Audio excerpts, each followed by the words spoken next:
This is Comic Geek Speak, episode 1919, Previews!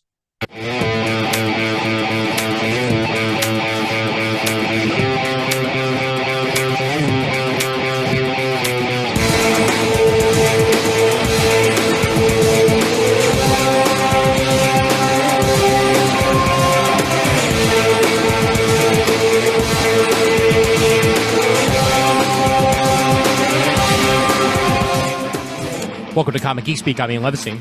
I'm Chris Eberly.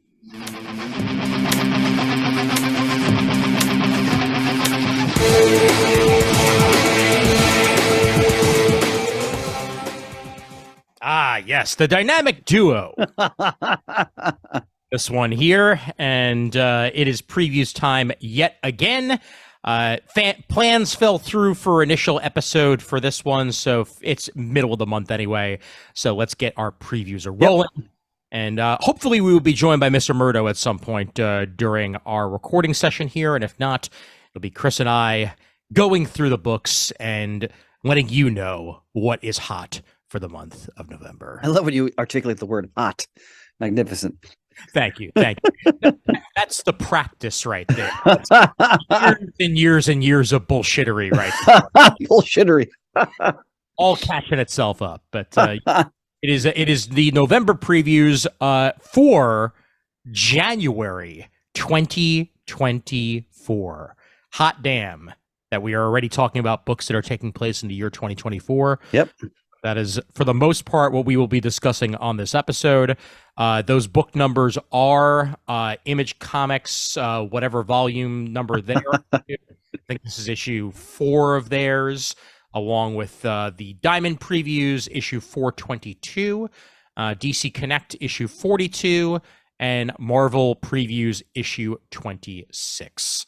We'll be going over that in a few moments here. But first, we remind you, fine listeners, it is the month of giving, after all. And in the month of November, we give thanks, like what happens here in the U.S. And we thank you very, very much for all that support that you've been giving to Comic Geek Speak over these past couple of years at patreon.com/Comic Geek Speak for as little as $1 a month. $1, that's it. This one finger represents the $1 it takes per month in order to pledge to your support of the show, and that ensures that we are able to continue to pay for the Libsyn in order to put these episodes out, and it allows us to pay for the studio for the times that we're able to get in studio and record, and all that other stuff included in there, such as, you know, ring lights and equipment and all that. Microphones, all that, yep. Microphones, that's all in there. So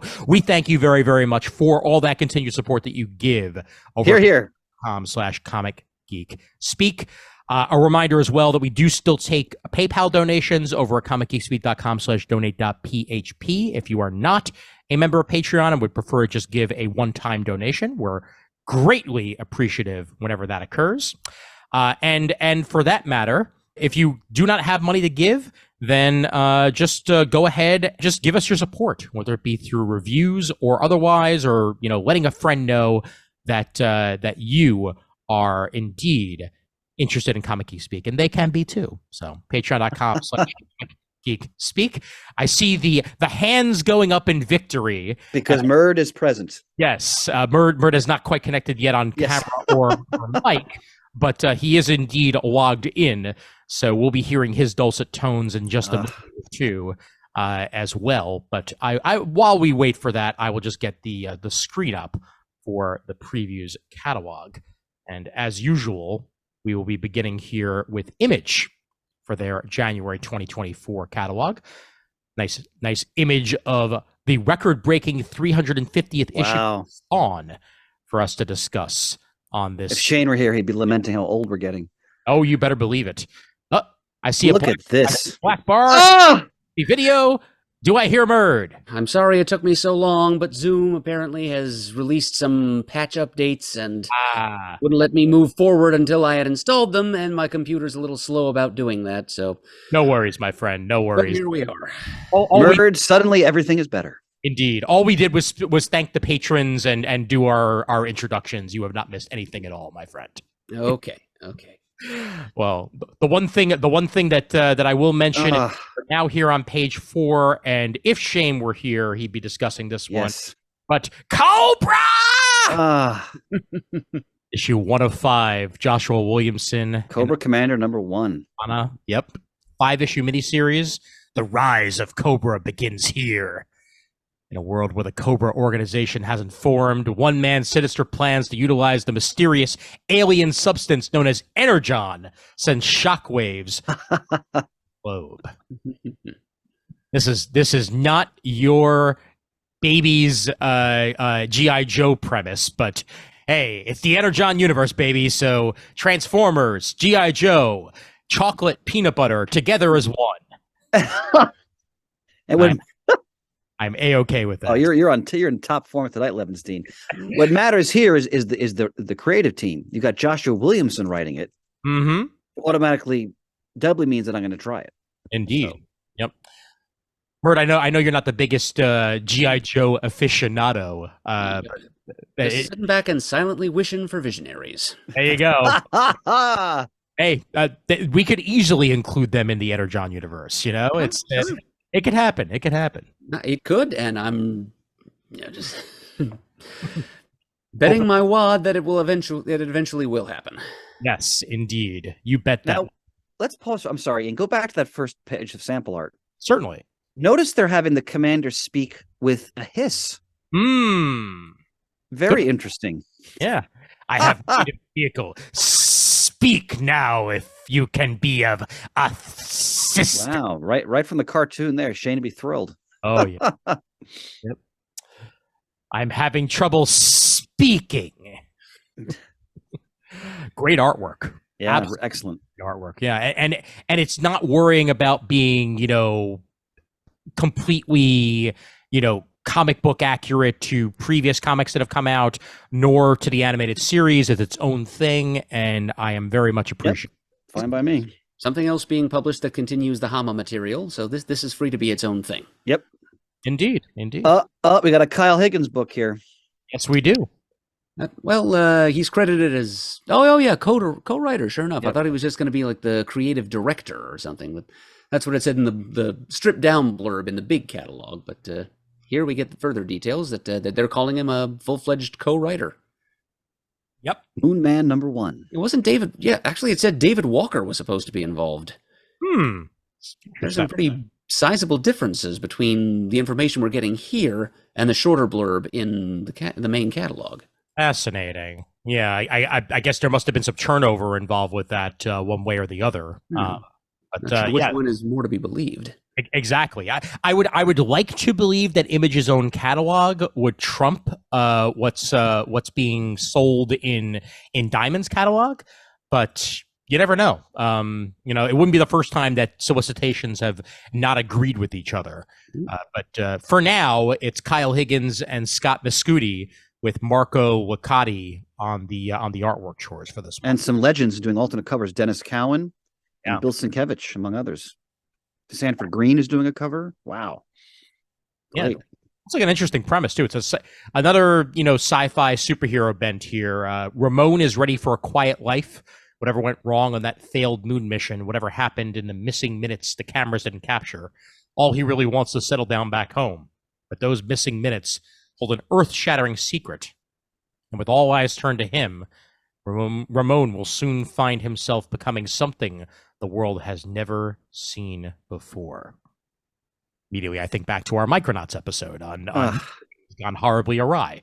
But I think this one's going to be a little bit different. If your last name is Coffany, and you have to assume there's going to be some trouble. Oh, that's very true. You're right. Whole lot of death involved with coffins. So. Oh my God. Page 9, Moon Man #1. Do check it out. The accompanying artwork is all black and white, but a lot of style and grace to it. And whether it will continue to be black and white or whether it will be colored, we will find out soon enough. Meanwhile, page 15, a Ghost Machine one-shot by Jeff Johns, Brad Meltzer, Peter Tomasi, Lamont McGee, and Maytal Zahout, with art by Gary Frank, Brian Hitch, Jason Fabok, Francis Maxwell, and tons more. That is some pedigree right there. Get the Ghost Machine universe a rolling here, and all under the Image publishing imprint, with Ghost Machine stories ready to be told by some of the industry's finest on page 15. Now, this is a new universe that these creators have banded together to produce, correct? Okay. Also a continuation of the universe that Jeff Johns and Gary Frank began in their Geiger books. Okay. The spin-offs thereof. Yep. So now we've got Geiger, Redcoat, Widow X, other mysterious historical heroes of the unnamed, together as one here for you on page 15. Gorgeous artwork too. Company. Oh, yeah. Man, oh man. Redcoat sounds interesting. Kind of like sounds like it might be up my alley. Mortal, mercenary, kind of a tool. Redcoat. Okay. Yeah, it's the reverse of Captain America. It's Captain Colonization. Oh man. You can tell when Levinstein missed the mic for a little while. He's going all out here. Oh, I know. I needed this, gentlemen. It's been pent up for weeks. Page 18, as the cover to the Image catalog showed us, Spawn issue 350. Shane's saying, I'm old.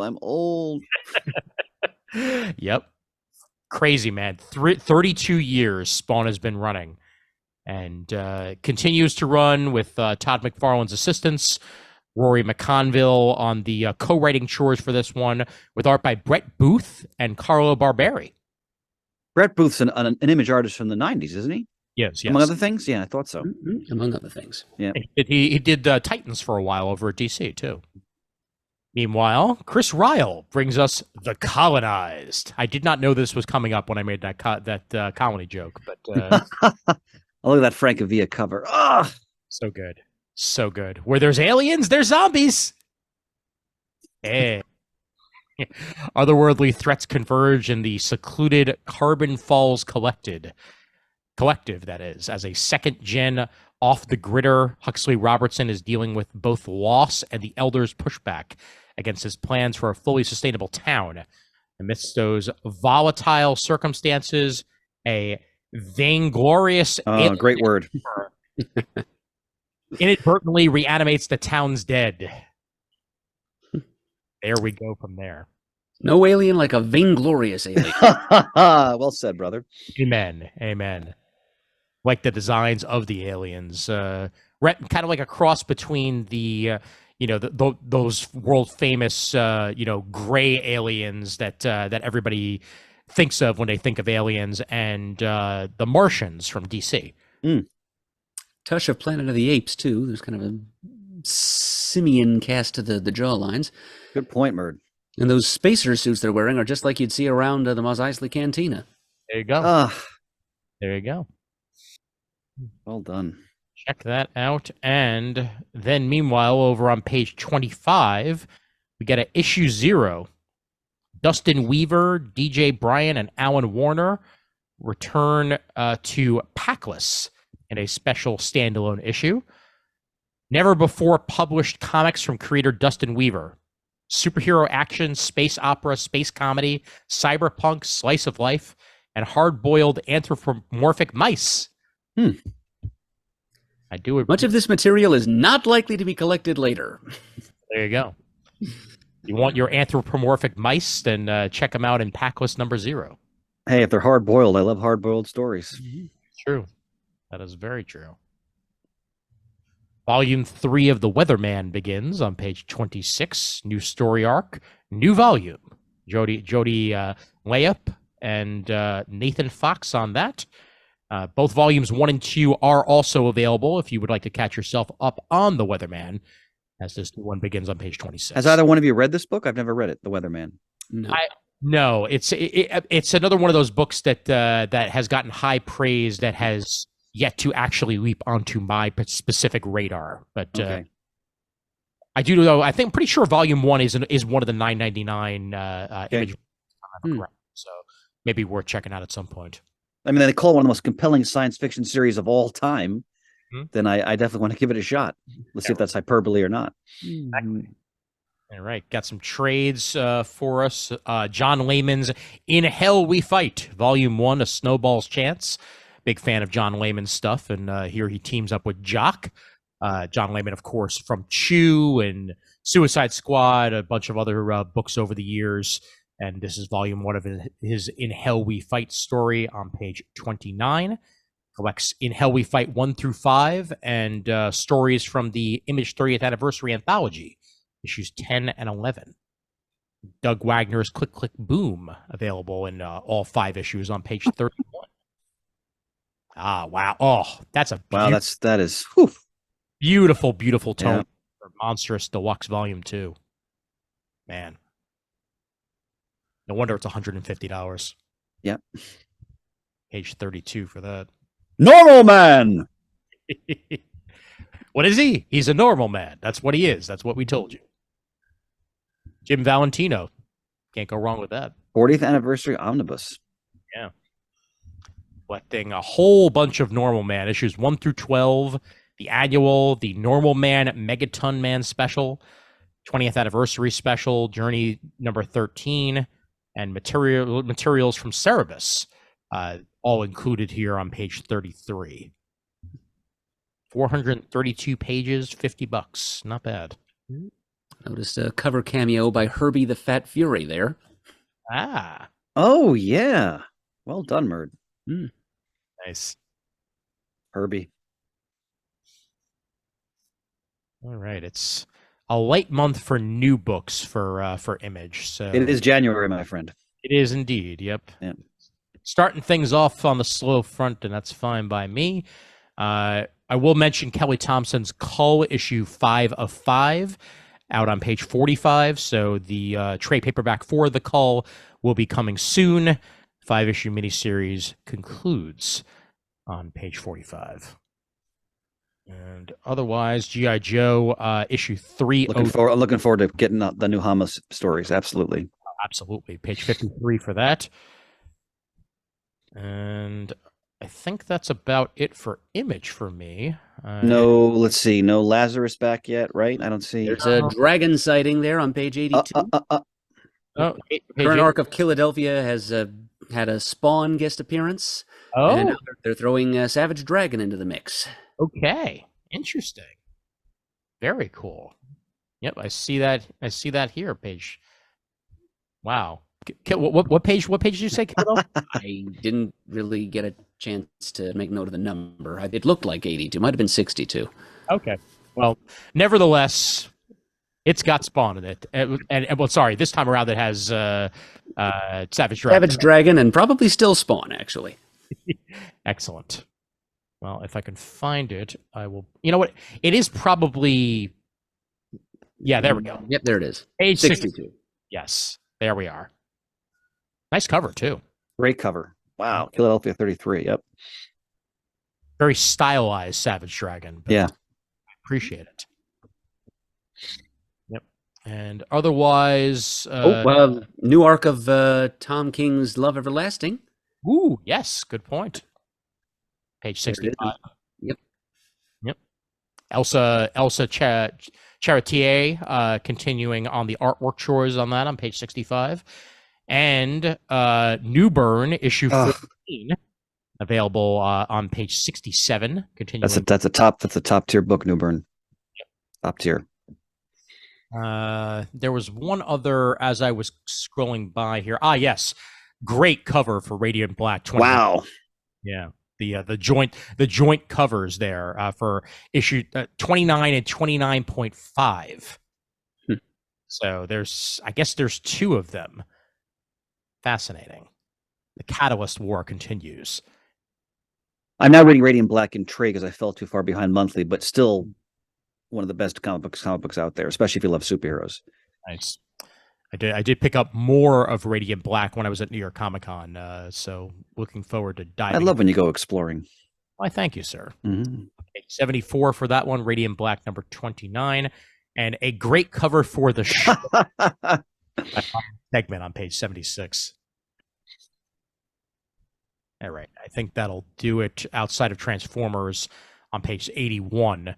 There's a spoiler cover So you know it's got to mean something. And Dan Warren Johnson has been doing a terrific job on this book to start things off and make it his own in many different ways. So issue 4 of that available on page 81, and we head over to the main book. I cannot wait to talk about what is on the cover this month. Lilo and Stitch with Greg Pak. Yes. Beginning rigmarole. Over to Boom.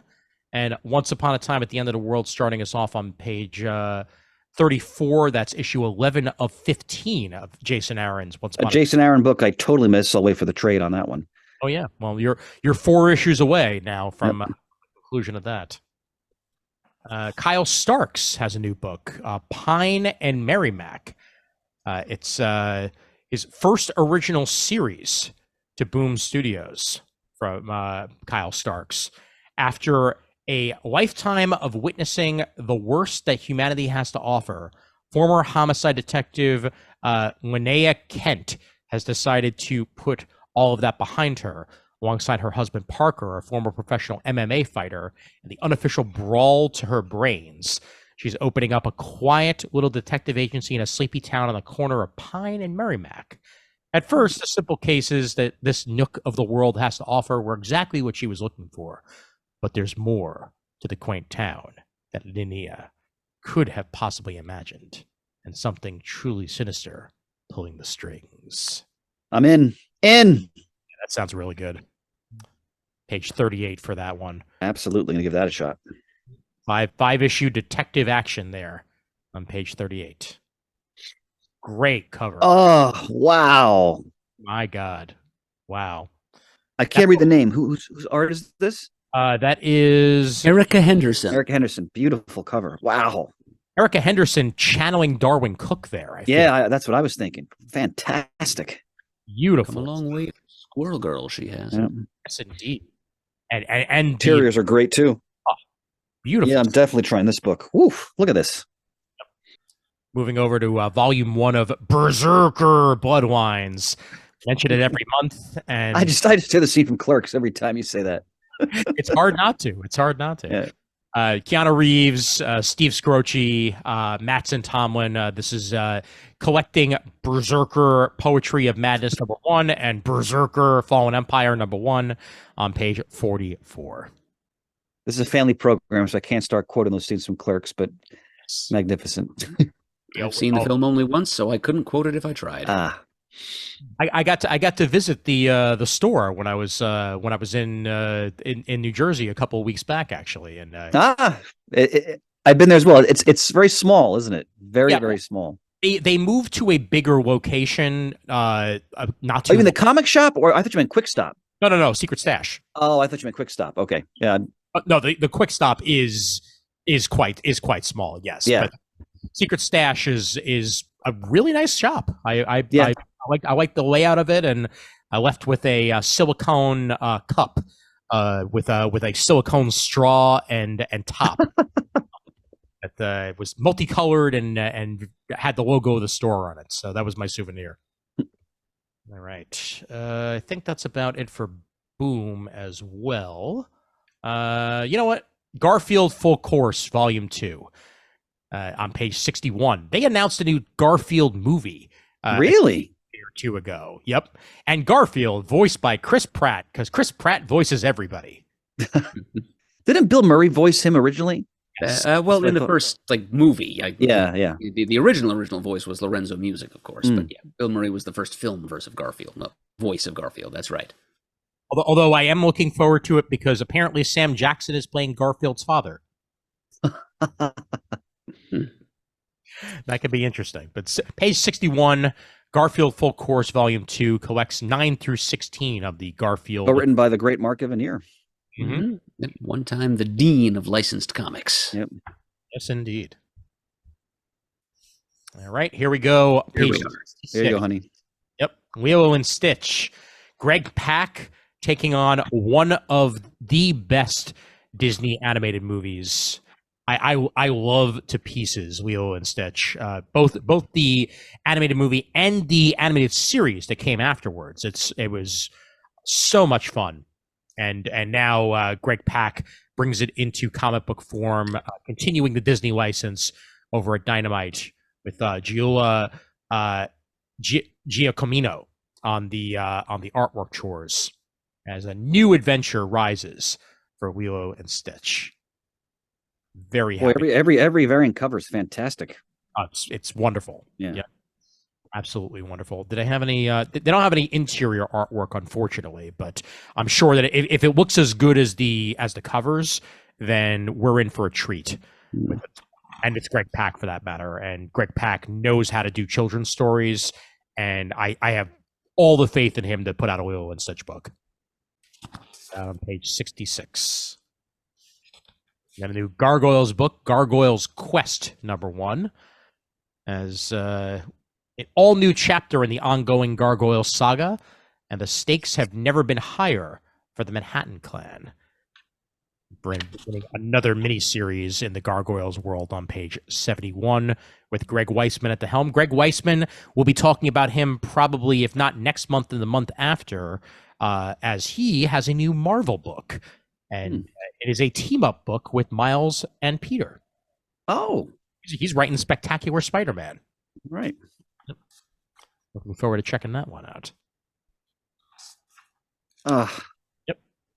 Garth Ennis, baby. So, you gonna buy this one? Well, you know my love of James Bond. Now you combine it with probably my favorite writer in comics. Yes, that'll be my top of my list. Well, Ennis has already kind of given us a spin on Bond with his Bastards series. Jimmy's Bastards, yep. Well put. Here's what happens when he tries to write Bond a little straighter. All right. Going to be interesting no matter what. Indeed. And it looks like it will involve some Cold War action with James Bond 007, as Rafa Labasco is his artist for this one. Yeah, page 75. Very excited for this. Definitely. Murray made a great point though, because Jimmy's Bastards is a hilarious send up of James Bond. So it'd be great to see how Ennis applies his more his mastery of military comics, how he applies that sensibility to James Bond. I'm really looking forward to this. Yeah. And go ahead. I'm sorry, Ian, please. I'm just going to say Dynamite has done such a good job. They sure have. Excellent talent on their James Bond book. And if you look at the page you have up now, the Warren Ellis stuff is superb. From several years ago, and James Bond: The Origin, written by Jeff Parker, art by I think it's Bob Q. Yep. That's an excellent story as well. So this is good stuff. If you're a James Bond fan, there's a lot of good comics to read right now. Mind you, the James Bond Reflections of Death hardcover. Look at the writers on that: Greg Pak, Andy, Dale, Benjamin Piercy, Gail Simone, Mark Russell, and others. Wow, I've never read that. I'll have to get that one. I've never read those stories. Yeah, that's the Kill Chain by Andy Diggle. That's very good. They really have done consistently outstanding James Bond stories since they've had the license. Yep. Page 77 had that hardcover, by the way. Excellent cover for Ducks #2 on page 80 and 81. Oh man, and the send up of. I think Shane might want to buy that one for Justice Ducks #2. Actually, the previous cover shown that's language is covered at #1. They're just it is. Okay. rerunning it here because I guess they don't have his design for #2 yet. Fair enough. But either way, man, I guess Shane will be picking up Justice Ducks #1 then for his Justice League International send up, because that is great. I hate this. And he would too. Mm-hmm. And the Negaduck action figure variant on page 83. Beautiful. All right. Anything else of note in Dynamite? Most things are midstream, and I think that's probably going to do it for Dynamite for this month. So over we go, passing the Image stuff, because once again we have already done that. And it's weird that as Murd pointed out, apparently there's some discrepancies between this version and the Image catalog. I'm just glad they still have Image solicits in the main book. Yeah, which again is just confusing to me more than anything else, because I have not read any piece of news that said that Image was still putting out single issues with Diamond, and yet here they are. It's really mind-boggling, and I'll have to get some clarification on that at some point. Ah, well. Ace reporter Ian Levinstein is on the story. And over to DC. It's going to be this is interesting. Yes. Wow. A version of a story that has quite literally been sitting in a drawer for years. Batman issue 428, Robin Lives, on page 1 here. So a little bit of history. If I remember correctly, didn't they allow people to call in a special number to decide whether or not Jason Todd would live or die, right? Yep. And they had 2 plots prepared. So I'm assuming this is the plot that never saw the light of day because people voted for him to be killed. Dial 555, Robin die. Yeah, it's interesting. I mean, we kind of have this is their DC's version of Phoenix the Untold Story, essentially. You know, good point. The what if of it all, and yeah, it'll be fascinating to see what this actually turns out to be like, and just how they would have had Jason survive the onslaught that occurred in that issue. But Jim Starlin, Jim Aparo, and Mike DiCarlo. They've tried to restore or reconstructed, they say here, Aparo's art. So fascinating. I'll say rewritten letters column as if he did actually live. Interesting. That's maybe a step more than they needed to take, but sure. Yeah, why the hell not? And commit to the bit, I guess. Speaking of committing to the bit, all right, now, this has me really excited, I have to say. Here on page 2, Action Comics number 1061, we all knew in advance that Jason Aaron was going to be stepping on board to do some DC work and write some Superman. And, his run on Avengers, I think, has heartened us all that he's got some good Superman stories in him. Oh, yep. It was going to be kind of a wait and see for me. Just whenever these new superstars are brought in to work on the Man of Steel, my first question is, okay, what kind of stories are they telling? What characters are they using? And here's Aaron right out of the gate giving us my favorite character in all of comics, Bizarro. And not only Bizarro, but, quote, the most dangerous version of Bizarro the world has ever seen. Wow. As Bizarro Chris would say, oat!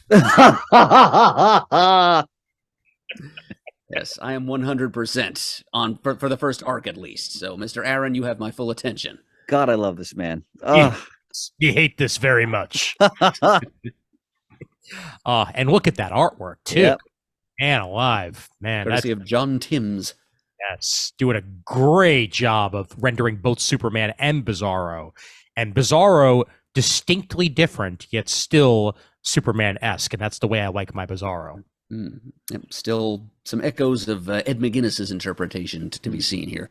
Yeah, which leads me to think that the dark secret that Bizarro learns about himself might be that he was the product of fifth dimensional magic. Ooh. Because that was the origin of one, pre-New 52 version of the character. So if he learned that, and if he somehow was able to tap into that, yeah, look out. One thing I know is not going to happen is that this is not going to be a Ben Reilly situation where suddenly he finds out he's the real Superman. I feel pretty confident about that too. Either way, page 2, Action Comics 1061. That is a buy. And I look forward to just talking about that. Maybe all 4 of us can get a hold of the issue. I will be sure to read it. In Murd's honor, if Murd's honor, absolutely. Absolutely. And Trinity Special number 1 on page 4, Tom King, Belen Ortega, and Daniel Sampier, featuring DC's brightest new star, Trinity. Discover Lizzie's earliest adventures as she takes the world of heroes by storm, reprinting the character's first appearance alongside hilarious tales of the Little Amazon and her super son babysitters.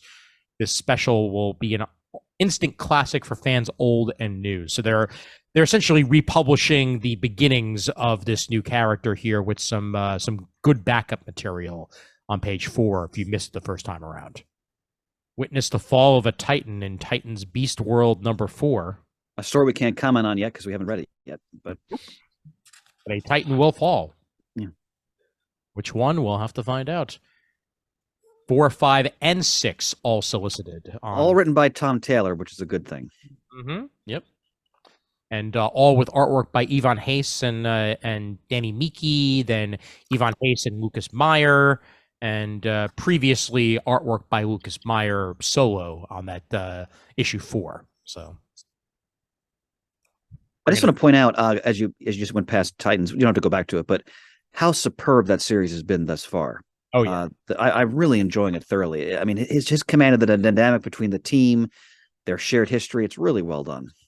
Yeah, that is a creepy ass cover for issue 7. Sure is. Not a fan. Not a fan.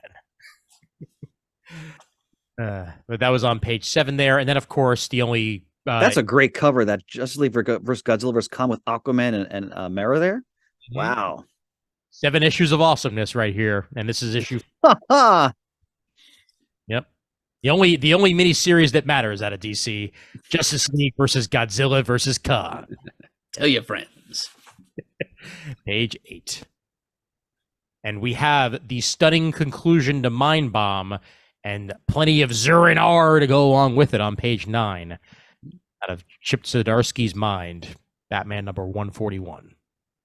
Been really enjoying what I've been reading of that Zdarsky run and looking forward to catching myself up.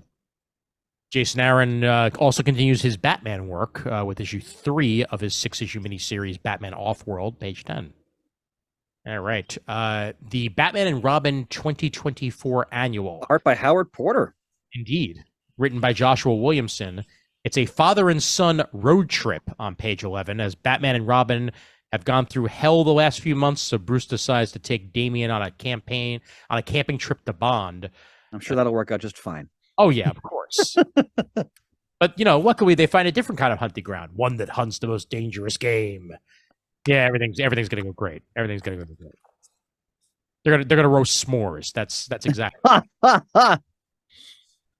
Actually, that's probably going to be the name of the villain they take on. The S'more or the S'more Master or something like that. That sounds about right. It's not even 9 o'clock yet. You're off the rails. Fantastic. No. Page 11. Oh, look at that! Look at the Nightwing cover of 110. The meme is strong. Oh God, very strong. Oh, I just got it. Wow. Anybody who has ever seen the meme of the woman screaming at the cat. Yep. Well, another woman tries to hold her back. That's yep. So good. Good call, Ian, because that went right over my head. Yeah, I went over mine too, but well done. Yep. And of course, it's Damian who's the cat who's doing the bad thing. Nightwing, Batgirl, and the Titans are doing all they can to save a world overrun by beasts. And can John Kent and Nightwing save the city from Damian Wayne, or will the Super Sons be torn apart forever? Still consistent with the best books out today. Mm-hmm. Yep. Pound for pound. Sammy Basri on the interiors for that one on page 13. The Penguin, issue 6. Mm-hmm. First issue was outstanding. Outstanding. Tom King and Stefan Subic's retelling of the first meeting between Batman and the Penguin in whatever version of continuity we're in right now. The one that currently matters, Murd. That's where we are. Page 14 for that. And is there an end issue for this, or is it just running as long as it takes? I don't know. DC's not being altogether forthcoming about the lengths of these things. Fair enough. I've gotten the impression it's supposed to be open-ended, though. All right, cool. Check it out. On the next page, though, The Outsiders, I just learned today, I'm not sure where I read it online, but it's a 12-issue maxi series. Ah, darn it. Yep, I've decided to trade weight on it. All right. I flipped through the first issue off the racks just this very afternoon. It looks very good. Yeah, I have number 1 on my orders, so I'll certainly discuss it when I get it. I've been hearing too much. Comparisons to Planetary. Yeah, those are 100% intentional. Yep. Oh, wow. Look at the front cover. One of the characters is holding drumsticks, and another is wearing a white suit. I mean, it's out there. Yeah.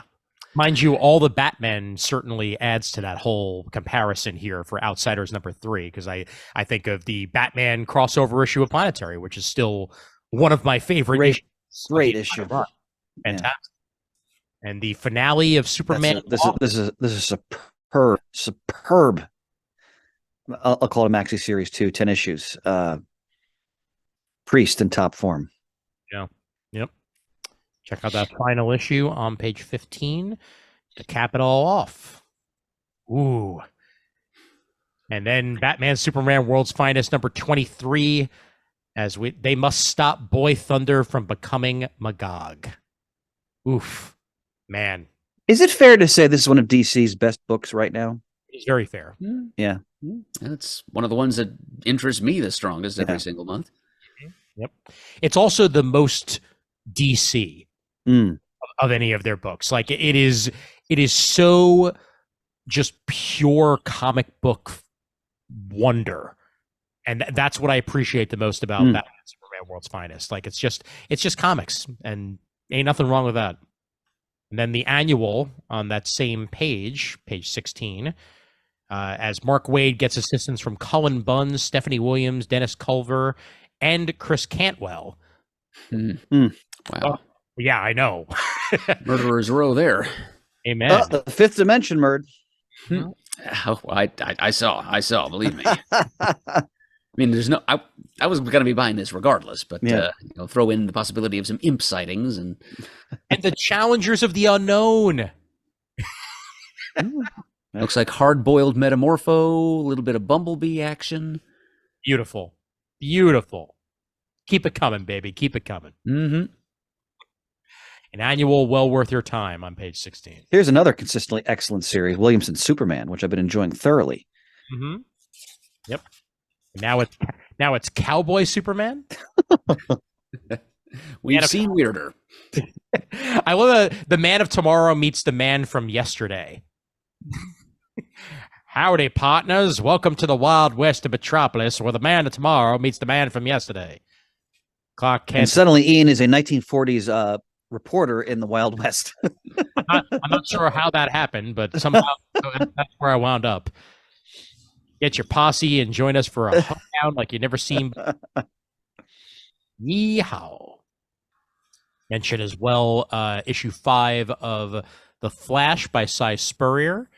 Very, very different take on The Flash than what Jeremy Adams was doing, but just as compelling and well worth checking out. So you've enjoyed the first few issues then? I have, yes. And the Diodato art is amazing. One thing I do need to catch up on is Green Lantern, speaking of Jeremy Adams, because especially with co-writing from Tomasi on this, it's bound to be great stuff. And this has artwork by Dale Eaglesham and Dave LaFuente, issue 7 here. We get the death of a major Green Lantern character revealed for us on page 20. Jay Garrick, The Flash, number 4. As Dr. Element's history is revealed, as Jay Garrick and his daughter Judy race to dismantle a plan 80 years in the making on page 22. Looks like a Nock variant cover for you there, honey. Indeed. Yep.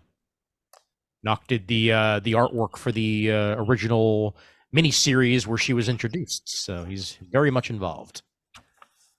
That JSA cover is stunning. Oh my lord, that's Tony Harris. Oh, of course.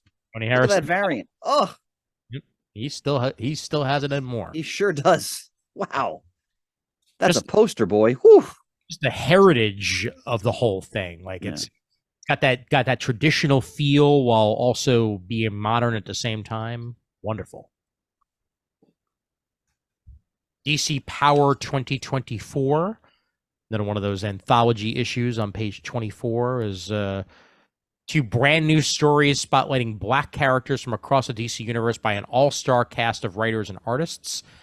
It looks like it's a good spotlight there. You'll get some Val Zod action as Earth 2 Superman, as he contemplates the balance between his pacifist philosophy and protecting the people of his universe. And Nubia teams up with Mr. Mixius Pidalek. All these stories and more just in time for Black History Month, page 24. Got a lot of fifth dimensional imp action going on. I love this I know. concept. Somewhere Chris Murrin is rejoicing. And here on page 25, Ah, DC's How to Lose a Guy Gardner in 10 Days. And that Amanda Connor cover, they might sell a Wow. copy to Shane on strength of that alone. Yep. Oh my. Yep. Oh, beautiful. Oh. I love how Fire is gagging. Yeah, but Ice is kind of into it, and that's 100% in character. Yep. So it's 80 pages of rom-com inspired stories brought to you by writers Marguerite Sauvage, Dennis Hopeless, Aaron Waldke, Brendan Hay, George Mann, Danny Lore, Alex Gaylor, and others. Art by Marguerite Sauvage, Ivan Chavrin, and a bunch of others less well known. Yep. This is the way to do a love anthology right here. Man, Joker, Harley Quinn, uncovered #1. That's one of the all-time great covers. Mm-hmm. Yep. Wow. Best of the sold-out Joker and Harley Quinn uncovered editions, and some secret surprises within on page 26 there. And then Power Girl uncovered, and Birds of Prey uncovered on page 27. New Constantine, or Constantine, depending on your preference. Mm-hmm. Hellblazer, Dead in America, #1, page 28. Cy Spurrier getting in on that Constantine action there with Aaron Campbell on the artwork chores. Variant cover, an amazing variant cover by Jock. Mm. And It says here in the copy that it was the best reviewed comic of 2020 when this creative team was handling the character. Indeed. And now here they are returning to the character in 2024. Page 28. Look at those pages. They are absolutely Yeah, stunning. they sure are. Good stuff. I haven't read Hellblazer in a long time. It's been a while for me as well. Mm. Any of you who are fans of Mark Silvestri's work, they're doing black and white versions of his Batman and the Joker, the Deadly Duo Unplugged. Man, that's something else. It sure is. Yeah. Page Takes 30. me back to my beloved late 80s X-Men he was drawing with the Brood. Good stuff. And new Sandman universe stuff by James Tynion IV. Nightmare Country, The Glass House. This is a collection that includes Nightmare Country 1-6 and Sandman Universe Special Thessaly #1 on page 31. Love that Night Terror's Nocturnal Creatures cover. Page 33. Unstoppable Doom Patrol collected. This is issues 1-7 of this highly acclaimed series by Dennis Culver with Chris Burnham and David LaFuente on the artwork chores on page 35. Definitely worth checking out. I've heard very high praise. The TV series just ended. Oh, I didn't realize that was still running. How many seasons did they get for that? 4 total, I believe. Wow. Yeah, they split the 4th season into 2, and it just finished its run like about a week or 2 ago. Did you watch it? I'm on season 3, so Okay. I'm What do you think of it? I love it. Oh, great. One of my, it's honestly it captures the spirit of Doom Patrol in many different ways. Oh, wonderful. Well worth checking out. And then Superman Action Comics Volume 1 and Superman Lois and Clark Doom Rising available for you on page 36. Jurgens and Lee Weeks. Wow. Oh yeah, yep. Can't beat that team. Justice Society of America Volume 1, The New Golden Age. We're printing the first 7 issues of the current volume of JSA. And The New Golden Age #1 in there for good measure. So 8 issues total there. And then Superboy, The Man of Tomorrow, collected on that same page 37. I'm going to be annoying and ask just because once I have to do these continuity questions. Is that the Superboy that was in the Teen Titans, or is it a totally different Superboy? That is Con-El. It is Con-El. Okay. Yep. Since they aged up Superboy to no longer be Superboy, they can have Con-El be around. Gotcha. Interesting look here for Bad Dream, a Dreamer story on page 40. Dreamer's origin finally arrived, featuring characters from Galaxy, the Prettiest Star, and DC's first YA crossover. Nicole Mames on the writing chores, art and cover by Rye Hickman. Look at that beautiful artwork. It is lovely. Yeah. So nice young YA action on page 40. And the Little Endless Storybook box set on page 42 by Jill Thompson. Absolutely. Absolutely. All right. Batman Superman World's Finest Volume 3 for anybody who's been picking it up in trade. Available on page 44, and also on that same page, Volume 1 of Zdarsky's Failsafe.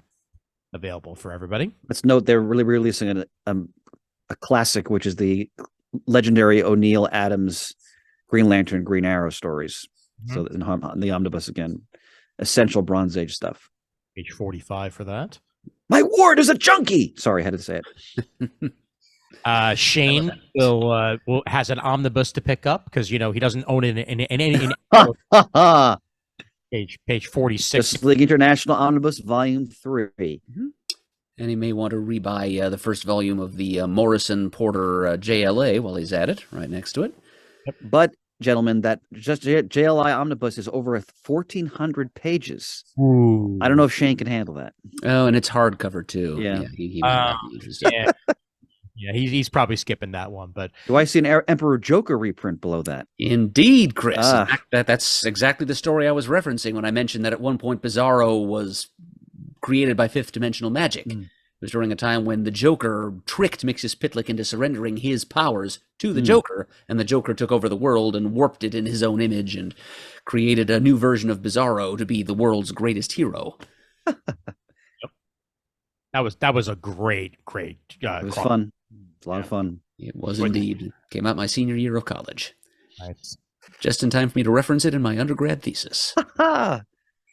And on that same page 46, DC Comics remembering that the New 52 existed and putting out book 1 of Jeff Johns and Jim Lee's stuff. So that's anybody who hasn't checked that out. It's not exactly the best era of Justice League, but it's fun enough. And the Jim Lee artwork is well worth checking out as well. Yep. Certainly had people talking at the time. Yes, indeed. Yep. Ooh, Superman in the Silver Age Omnibus Volume 1. 776 pages of 60s Superman stories from Action Comics and his own solo title. Nice. Superman in the White House. Clark Kent's college days. When Lois first suspected Clark was Superman. Fantastic. Yeah, it was when his glasses fell off randomly. Again, some of the covers from this era are just so priceless. Just how nasty Superman is in some of these stories. It's oh wow. Plenty of Kurt Swan artwork there with Aim Boring and Al Pastino and classic stuff. On that same page 47, The Kingdom 25th Anniversary Deluxe Edition. Hyper Time, baby. Hyper Time indeed. Very underrated crossover event, and it includes the Planet Krypton one-shot, which Pants and I agree is one of our favorite single issues ever. Absolutely. And featuring a brand new introduction by Mark Waid as well. So well worth checking out. If you don't already own The Kingdom, give it a shot. You may very well enjoy it on page 47.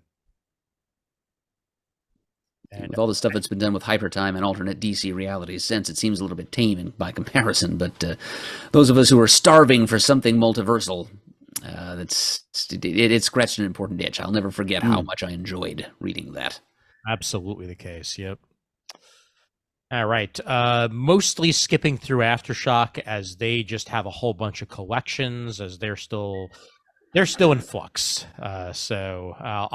We'll do Titan and then we'll go over to Marvel and then go from there. But I do want to point out that Rebel Moon is coming out on page 141.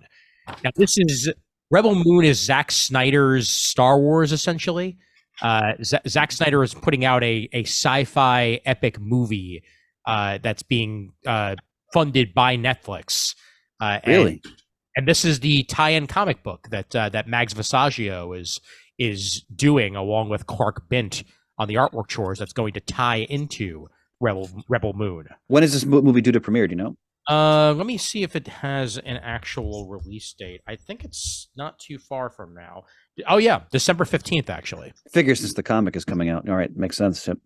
Yep. So the movie will be out a month after we are recording this, and then you'll be able to check out the first issue of the comic book, which has some really nice preview pages on page 142.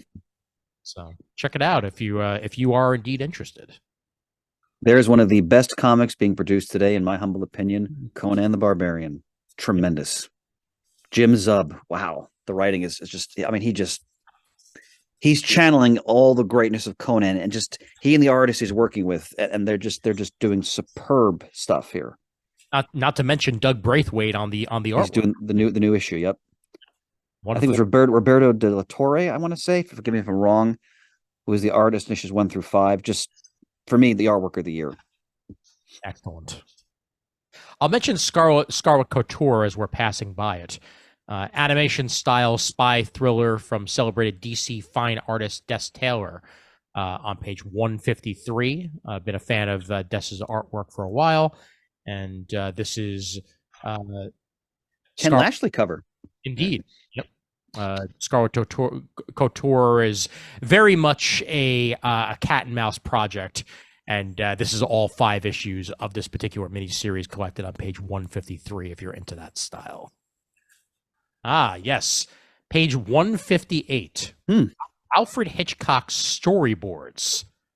One-of-a-kind historical document and celebration of the artwork behind several of the Master of Suspense's greatest films. That's Vertigo, The Birds, Psycho, wow, North by Northwest, The 39 Steps, Torn Curtain, Marnie, Shadow of a Doubt, and Spellbound. Woof. Wow. Yeah, that is an excellent historical document to have. If you're a fan of Hitchcock in any way, this may be something worth checking out on page 158. Good evening. And the trade paperback for the Mighty Barbarians. Pretty sure we mentioned this as it was coming out in singles. This is a fun, no-nonsense sword and sorcery comic that updates the genre with a contemporary feel that revitalizes the hack and slash to keep it fresh and new. Those are the words of Bleeding Cool there on page 161. And this is featured out of Ablaze Comics, as we went a little bit farther than Titan. And I will stop it there and give us a little bit more Ablaze afterwards as we head over to Marvel. And yet another one of those Disney covers for Avengers #1. I do like the Donald Duck Hulk.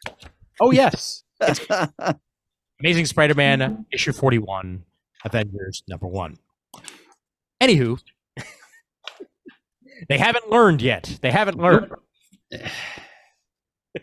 No learning in sight. Nope. Well, here's something that they may have learned, actually, on page 2. So this is the premiere of the new Ultimate Spider-Man, being written by Jonathan Hickman with Marco Cicchetto on the artwork chores. And this is a very different version of Spider-Man than we're used to. After the events of Ultimate Invasion, the world needs a hero who will rise up to take that responsibility. To prepare to be entangled in a web of mystery and excitement as the new Ultimate Spider-Man comic redefines the wall crawler for the 21st century. This is a Spider-Man that becomes Spider-Man when he is an adult, rather than when he was a teen. So he is married to Mary Jane and has kids. Oh, interesting. And is now burdened with the responsibility of being Spider-Man. It's an interesting twist. I'll also definitely kind try of issue 1. A commentary on the ever-aging audience of comic books. Yeah, absolutely. Good point, Merd. Yeah, and the complete opposite of the Ultimate Spider-Man that came before, because obviously that was a very much a teen reboot, and this could not be more opposite to that. So yeah, well worth giving it a go. And I appreciate how Ditko the design of the costume is, especially with that spider symbol. So yeah, check it out. Meanwhile, Chip Zdarsky and Daniel Acuna's Avengers Twilight, issues 1 and 2. You had me at Zdarsky. Yep. Page 4. I will look forward to this when it is all out. Gleaming New World of Prosperity. Captain America is no more, but Steve Rogers still exists. Floating through an America where freedom is an illusion, where the Avengers are strangers and his friends are long dead. But is this the dream? How do you assemble Avengers in a world that doesn't want them? Fascinating. So maybe this is Zdarsky's version of the last Avengers story. Yeah, sounds like it to me, Chris. Ooh, look at that! Look at that Acuna artwork. Yeah, our art is stunning. Oof. His artwork has evolved so much over the years. Yeah, he's a superb artist. Yeah. Has a bit of a Steve Epting feel to it, a little bit. Really stunning. Good call there. Good call. I'm useful now and then, honey. More than now and then. Fall the House of X. Come on, you always knew it was going to go bad eventually. Yeah. Well, this is being touted as the end of the Krakoa era. So whether or not it actually is, or whether there's a way for it to still be Krakoa without being Krakoa, we're about to find out. As this, I'll have to jump back on board and read this, because I'm way behind. I haven't read X-Men in a while, but so I would assume that we're to infer that they can no longer be reincarnated. Then I believe that is the case, right? Okay. It certainly adds to the stakes of it all if they can't just respawn the way that they've been doing. That variant cover of Shadowcat and Loki is awesome. Oh yeah. Oh yes, that's right. She's gone ninja lately. Mm-hmm. I think she's taken to spelling Shadowcat with a K. Takes us back to the Wolverine and Kitty Pryde miniseries merge from the 1980s. All right, I also like how she went from being a pirate to being a ninja. So what's next? Astronaut? Cowboy? Kitty was always very imaginative. She's been an astronaut. She's been in space. So she's just mastering all the crafts right there. All the coal jobs. Page 12. And Rise. And companion title, Rise of the Powers of X. Kieran Gillen on the writing chore. Which I think is 10 years later. Something like that. Yes. Okay. Page 13 for that. Cyclops in his classic bronze and copper age costume. Indeed. And end in handcuffs. And I believe those Iron Man Sentinel-esque things are not very friendly looking. Meanwhile, Cable has a 4-issue miniseries, and it is by the man who made Cable. Fabian Nicieza on the writing chores, Scott Eaton on the artwork. I am checking this one out, baby. This sounds awesome. Future must not come to pass. You shall not pass. Well worth it. Page 16. And then Dead X-Men, #1. Speaking of the dead, death was only the beginning. When the world turned against Krakoa, these 5 mutants lost their lives, but their mission as X-Men is just getting started. To preserve Xavier's dream, they must accomplish the impossible or die again trying. Who are the Dead X-Men? I love he almost lost it there. It's like, okay, we've had every other type of X-Men. Let's just go with Dead X-Men this time. Al Ewing on Resurrection of Magneto. Yes. He is not happy. No. He is not a happy Magneto. Mostly because he told them, leave me. Don't, I'm good. Don't resurrect me. And then they resurrected him. And yeah, you should listen to Magneto when he talks. Would seem to be in one's best interest, wouldn't it? It's also looking like his daughter maybe getting a little bit more Magneto-y as time goes on, as Lorna has been... I've seen some artwork of her in a Magneto costume that looked very, very menacing. Page 20, Amazing Spider-Man 41, as the gang war continues for Wells and Romita Jr. And continues again in on issue 42 on page 21. Whole lot of gang war going on. Yep. Ms. Marvel joins in on the fun on page 25. We'll have more on her film turn on our next comic talk. What a delight she is. Indeed. Kid Venom by Tagami. For the first time collected in one issue, the full 4 parts of Kid Venom from Death of the Venomverse collected in one shot. This actually looks kind of cool, to be honest. Even if it is a Venom story, page 26. Very, very manga feel to it, and, well worth giving a shot, I think. All right, here's what I'm excited about. Mm-hmm. Beware the Planet of the Apes. All new series set, most importantly, in the original era. Nice. Mark Guggenheim writing, Alvaro Lopez on art. Yeah. 4-issue miniseries. Into the Forbidden Zone. So Cornelius and Zira. So this takes place before the original film, which we'll be discussing in the not too distant future. Cornelius and Zira are teaming up with the character who will become Nova in an adventure in the Forbidden Zone. I love you, Dr. Zaius. All right.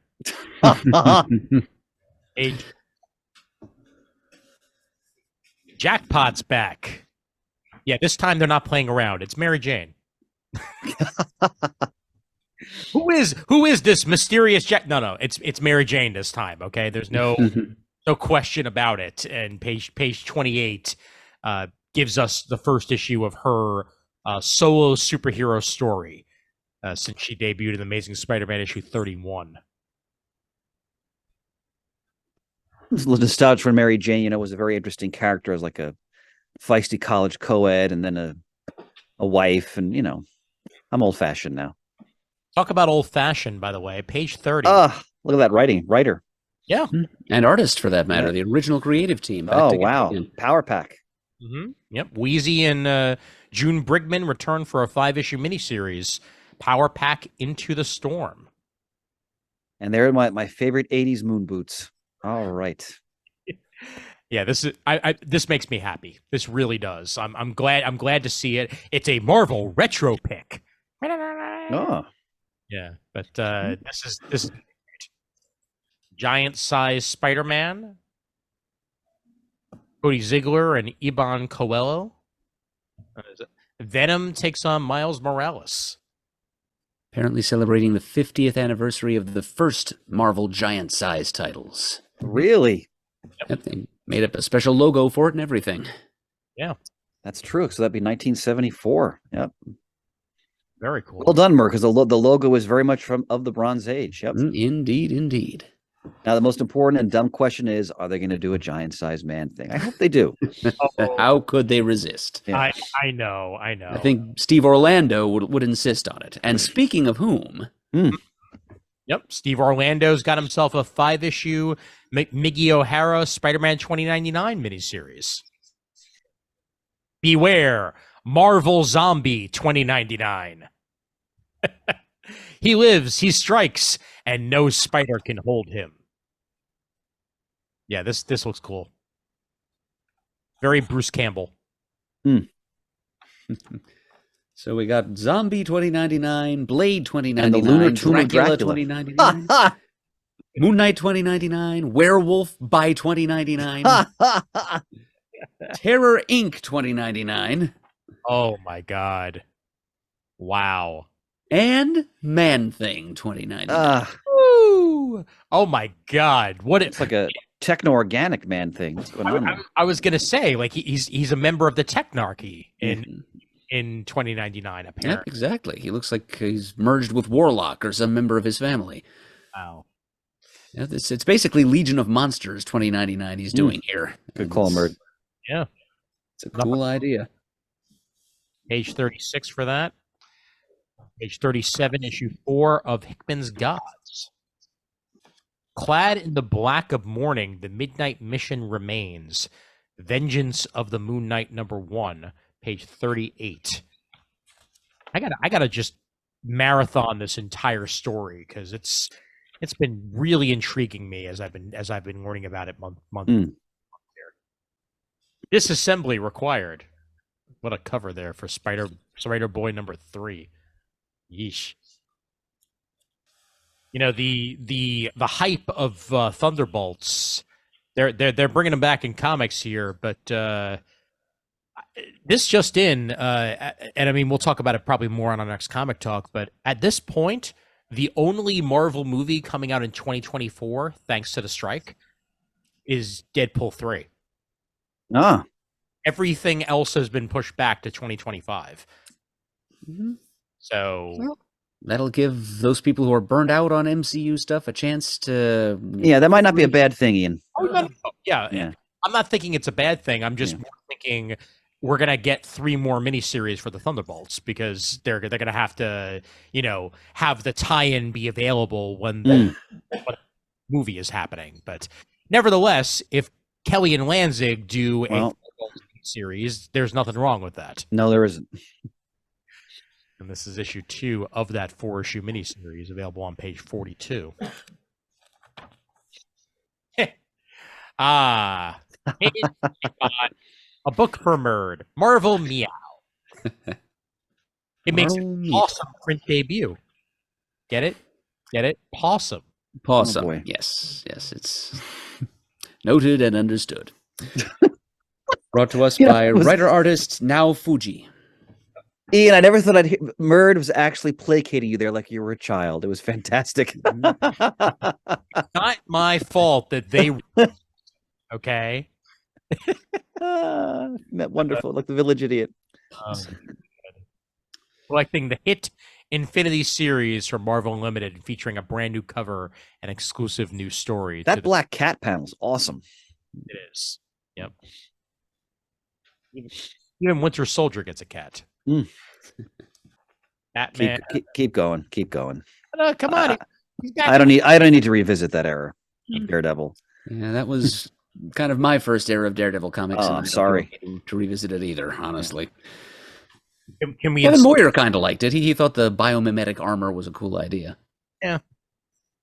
Can we instead focus on how awesome this cover is for X-Force number 48?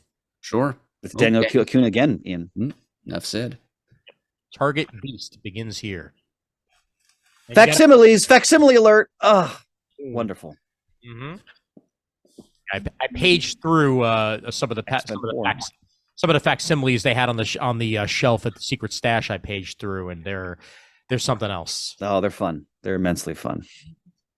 Little high evolutionary action we got going there. Looks like Merd. Mm-hmm. And X-Men 30. Phil Noto on the art. It's about time he got involved. We are not animals, but they are. They are definitely animals. Yes. The Sabretooth War begins. Okay, now this is some hyperbole. The most violent Wolverine story ever told. I mean, wow. It's not even written by Mark Miller. Yeah, right? Benjamin Percy and Victor Laval on the writing chores. Corey Smith and Jeff Shaw on the artwork. We shall see.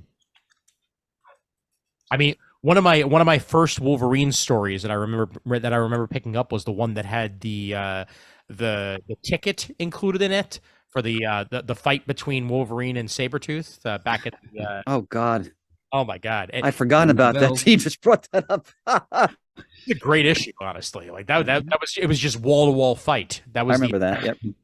Yep. Good stuff. I have made you a cake. Wolverine number 42.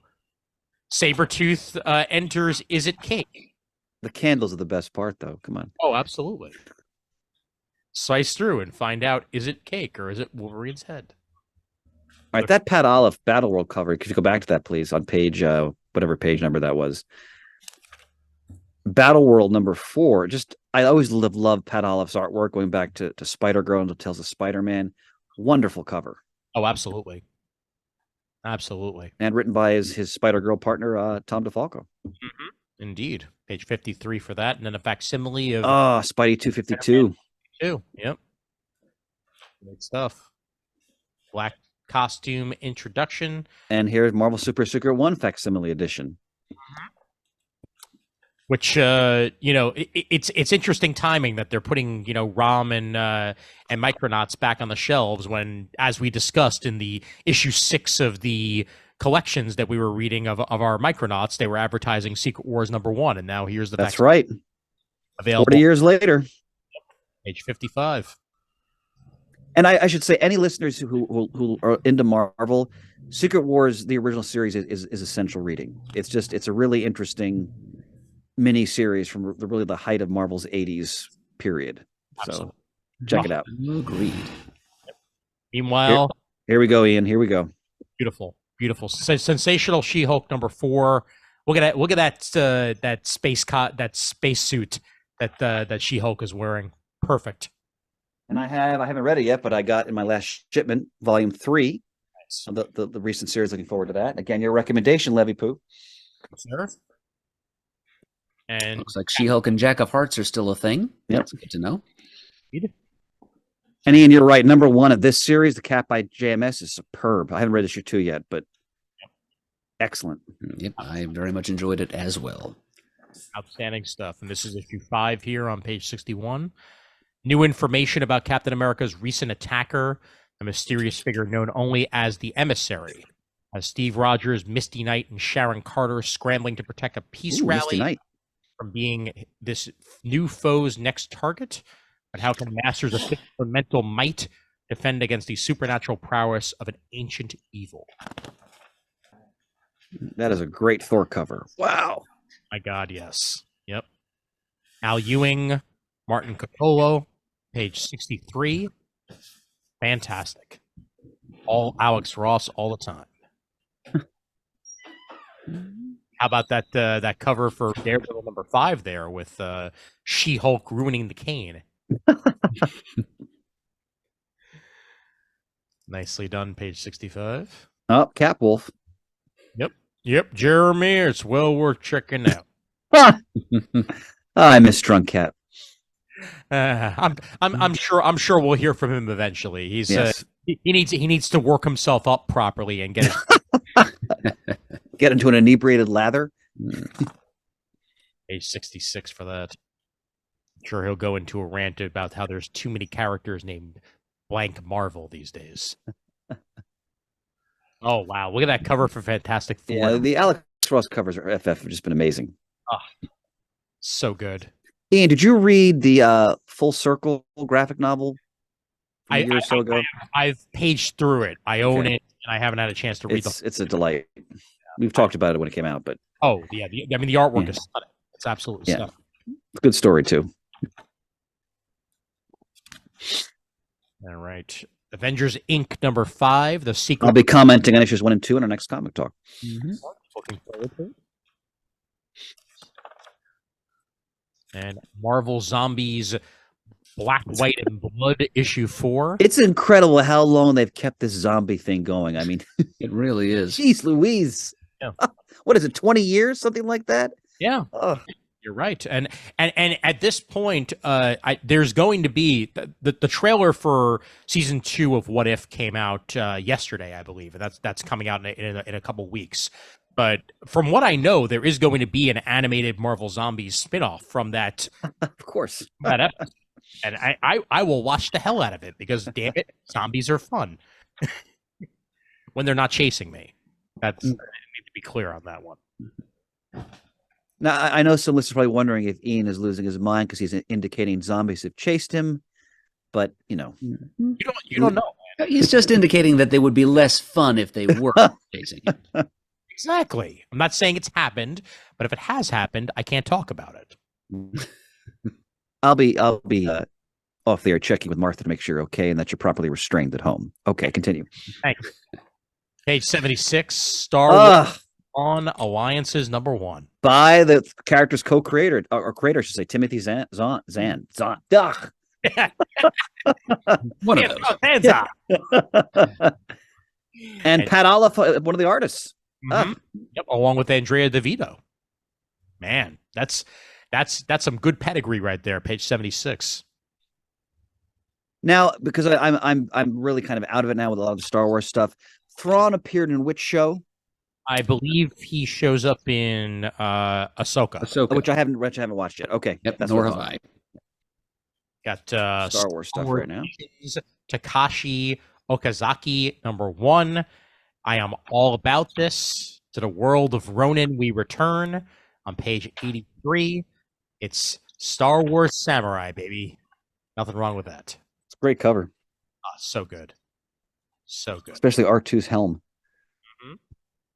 And of course, Oh, this is so confusing. please note the explicit checklist for comic titles on sale the first week of February 2024. Yeah, okay.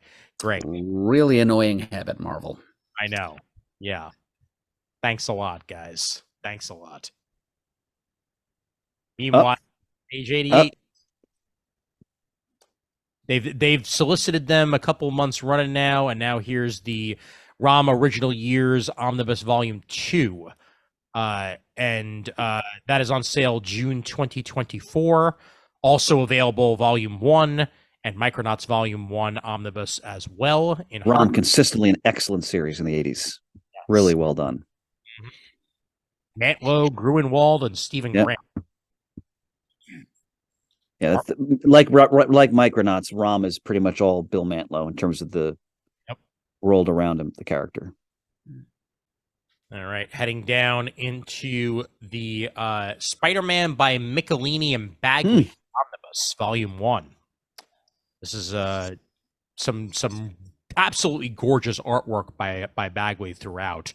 On page 93, this is some of the stuff that got me first familiar with Spider-Man when I was growing up. I must admit, though, looking back, I think the art is a lot stronger in these stories than the writing for me. Oh, I would agree with you. Yeah. I would entirely. Yeah, but it's well worth checking out for said artwork. And mind you, I mean, you have some Aaron Lepresti stuff thrown in there. Also, Alan Kupperberg, Scott McDaniel, Marie Severin, Brandon Peterson, and a bunch more associated with it, along with Michelini, Milgram, Fine, Fabian Nicieza, and more. As we collect Amazing Spider-Man 351 to 375, Spider-Man Annual 25 to 26, Spectacular Spider-Man Annual 11 through 12, and Web of Spider-Man Annual 7 through 8, and New Warriors Annual number 2. New Warriors. This is a great collection. Oh! Anybody who has not picked up Wade and Waringo's Fantastic Four, do so right now. Some of, after, of course, Lee Kirby, for me, one of the best FF runs of all time. Oh, absolutely. And again, the late, great Mike Waringo.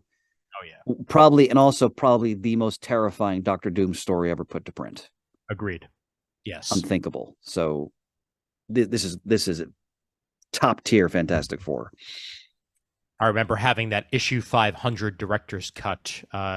I was working at a camp as a camp counselor at the time, and my mother was mailing me my comics so I could Mom, while I was there, and also so that the kids would bond with me further because I'd have comics for them to read. But nonetheless, I remember reading that issue 500, and that was outstanding at the time. And such good storytelling, good stuff. Were you a lovable but curmudgeonly camp counselor? I mean, I tried. But yes. Page 95. Yeah, Garth Ennis' Punisher. One of the great takes on if not the definitive take on the character. So this collects, let's see here. Well, it collects Punisher Born, which for me is probably my favorite story ever of the Punisher. It's Ennis. We talked about this. It's Ennis doing with Derek. I think it's Derek Robertson doing his origin story in the Vietnam War. It's a tremendous war comic. And they have issues 1 through 30. Hell of a collection here. Absolutely. All available on page 95. How many pages? 864 pages of content right there. There you go. There's your New Warriors, Ian. Yep. And the Scarlet Spider era of New Warriors, for that matter. Yep. And there's that name, Evan Skolnick, that I associate with this period, this twilight period. I'm not familiar with this writer at all, Evan Skolnick. He was an editor at Marvel, come writer, and he kind of guided the New Warriors title into its final harbor. Yeah. I actually, I mean, I liked the idea of putting a Scarlet Spider on the team. It's just by then the New Warriors were very much like almost entirely out of steam, unfortunately. Yes, this is the case. Where's is Night Thrasher still on the team? Yeah, you can. Oh, he's in the variant cover there. Okay. Yeah. Yep. Well, if you want to check it out, either way, this is the Classic Omnibus Volume 3. Boy, that was a ringing endorsement. 86. It's, I mean, look, sometimes comics are there because comics are there, and they're not, not necessarily the best works. No, that was a lot of the 90s. Continue. Unfortunately. Wow. Yeah. Star Wars: The New Republic Omnibus Volume 2. So this is where Marvel's reprinting a lot of the great Dark Horse stories. Indeed. So a lot of good stuff in there, including the classic Heir to the Empires in there. Yep. Mm-hmm. And Murder Most Foul. Dark Empire. Yep. Good stuff. Page I remember 90. Dark Empire, I think, was Dark Horse's first foray into Star Wars comics, if I remember correctly. I think you're right. Yeah. Marvel Masterworks Amazing Spider-Man. Classic Hobgoblin stories from the 80s. Oh, magnificent. The Falco run with Hobgoblin included, page 100 there. And even more Hobgoblin on the next page. This is interesting because this features Spectacular Spider-Man. I want to say it's issue 85, where it was kind of this throwaway where they actually showed you how the Hobgoblin got his powers. And it wasn't the ASM book where he was the featured villain, but we may sometimes forget what a huge Spider-Man villain the Hobgoblin was. Like, he was the villain of the 1980s. Oh, absolutely. And who he was a mystery that kept going for quite some time. Yeah, and then when they revealed it, it was bullshit. Well, it wasn't really the Hobgoblin because they, of course, retconned that later. But of course, yeah, it never made sense when they originally did it. Yeah. But up to that point, as like a young teen, I love these stories. They're so much fun. Yeah, and this does include some black costume action and the art of Fred Hembeck. Page 101. All right. I think that's, well, you know what? Ms. Marvel, the New Mutant, by Iman Vellani and Sabir Pirzada. As this is the return of Kamala into Marvel's current continuity. And I've actually heard the miniseries itself is well worth checking out, which I am still planning on doing so when I get caught up to it. But this is the 4-issue Ms. Marvel New Mutant miniseries plus Kamala's full appearance in All New Marvel Now .1, her very first appearance, reprinted here for you on page 106. And the marriage of Tony Stark to Ms. Emma Frost for you on page 109. See, I don't know anything about this. All I know is that the already classic Cantwell Iron Man run did such a wonderful job developing his relationship with Patsy Walker. And I guess it's just kind of been jettisoned now for this sensationalized nonsense that is not going to last. So I just hate to see good stories undermined. At the same time, though, Cantwell was doing a Hellcat, miniseries, so it's not like she was just thrown to the wayside. There you go. Looking forward to reading it.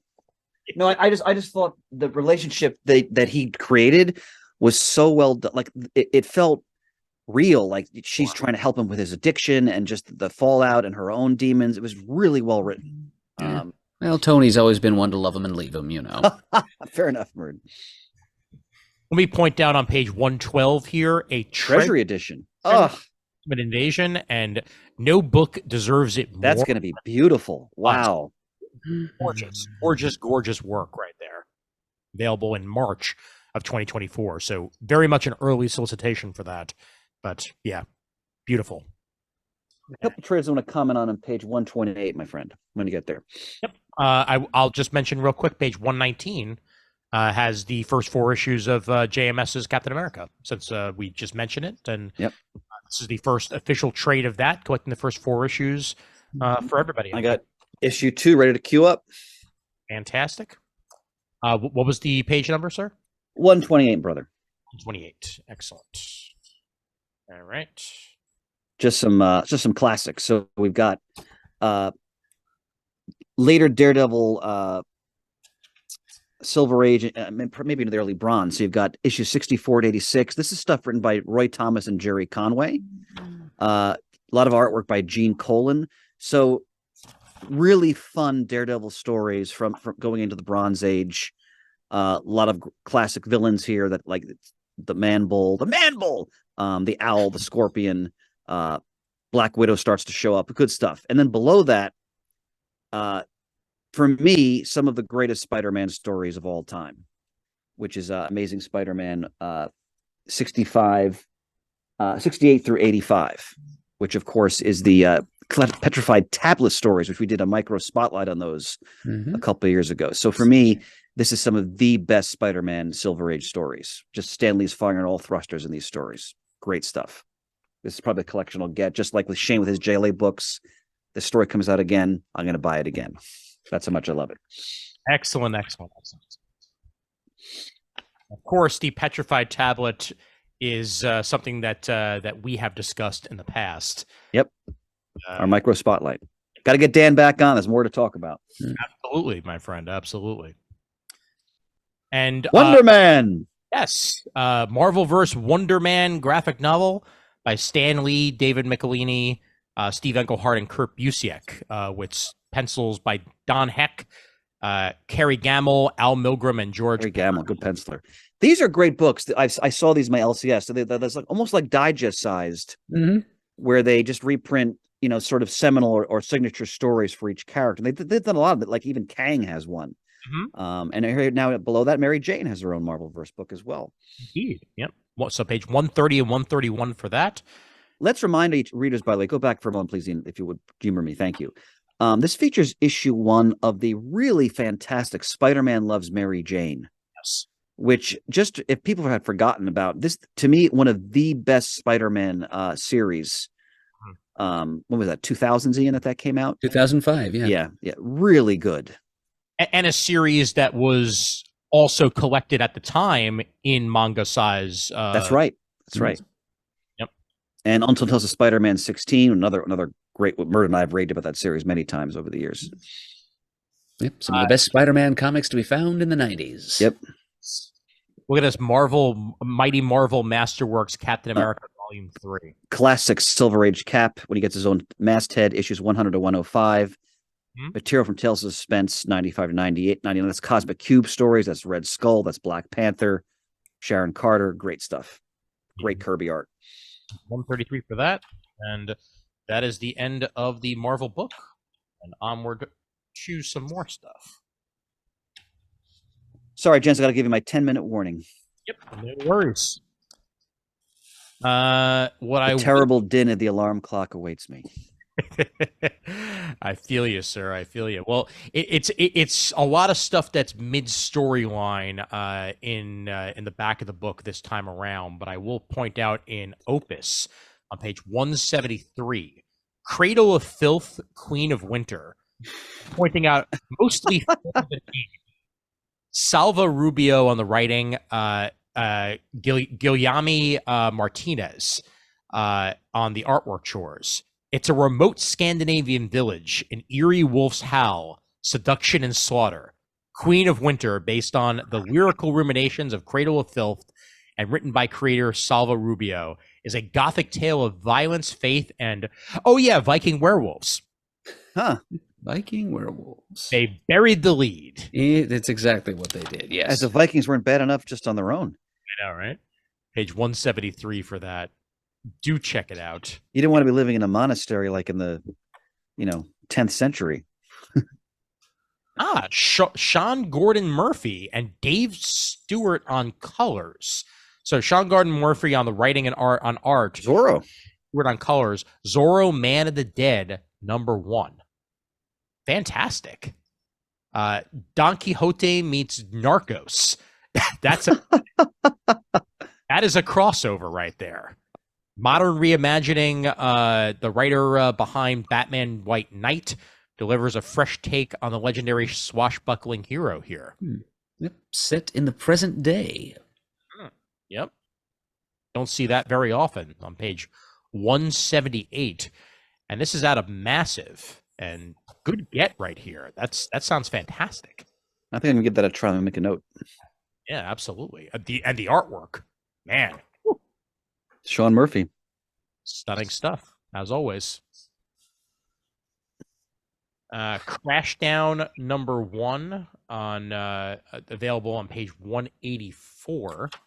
This was previously revealed. It's a 4-issue story of suspense and survival. All the cover art that they show here, including the Samus-esque NES cover on page 184, are all fantastic. So, if you haven't ordered it, go ahead and make that happen. Looks like it's gonna be pretty cool. Did we mention they're doing a comic based on Basic Instinct, by the way, that you just passed? We have not. No, we have not. You and me, go back to that for a second, if you would. Of course. Yes, Bacon. You know what? We may have mentioned the first issue on a previous preview. Okay. This is issue 3 by Sam Freeman and Vanessa Del Rey on page 186, and issue 4 of American Psycho. Right? Right. Onward to Dark Horse. They have an Avatar Frontiers of Pandora book spinning out of the pages of the Avatar movies. Ray Hawkes and Gabriel Guzman are behind this 6-issue miniseries. So if you're looking for some more Avatar action in between movies, this might be for you on page 197. Below it is very interesting. Blue Book 1947 #1. Nonfiction comic book experience depicts true stories of UFO abductions with an eye to capture the strange essence of those encounters. Very interesting. Yep. Sounds fascinating, honestly. And it's James Tinian and Zach Thompson behind it, with artwork. Michael Avon Oeming. Exactly. Yeah. Very good creative team there. Page 198. If you find this, I'm already dead. By Matt Kint and Dan McDade. That is the type of title I would expect from Matt Kint. This looks interesting. Robin is a big city reporter embedded with the U.S. Marines, headed to the hostile pocket universe called Terminus. 10 minutes in, the entire Marine squad is wiped out, and she has to survive and report on her own. Terminus is full of cosmic wonders and sci-fi gods that are in the middle of a political power struggle. The language is alien and the politics are deadly. If you find this, I'm already dead. Issue 1. I am keeping an eye on this series. That looks very interesting. Page 198. Sounds like she's been embedded in the fourth world. Yes. Oh, on that same page, Kill All Immortals. Secession meets John Wick with Immortal Vikings. Okay. I enjoy all those things. What you just described, I am a fan of all of. So Zachary Kaplan, you have me intrigued. You know, I watched the first episode of Succession twice. It's superb, but I have to get myself prepared to go back to it because the characters in it are so utterly loathsome.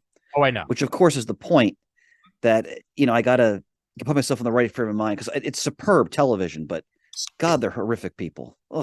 One of the best series that I've watched in recent memory. I believe it just from what I saw in the first episode, but it's Shakespeare. That's basically Shakespeare, and it's just done so well done. Yeah.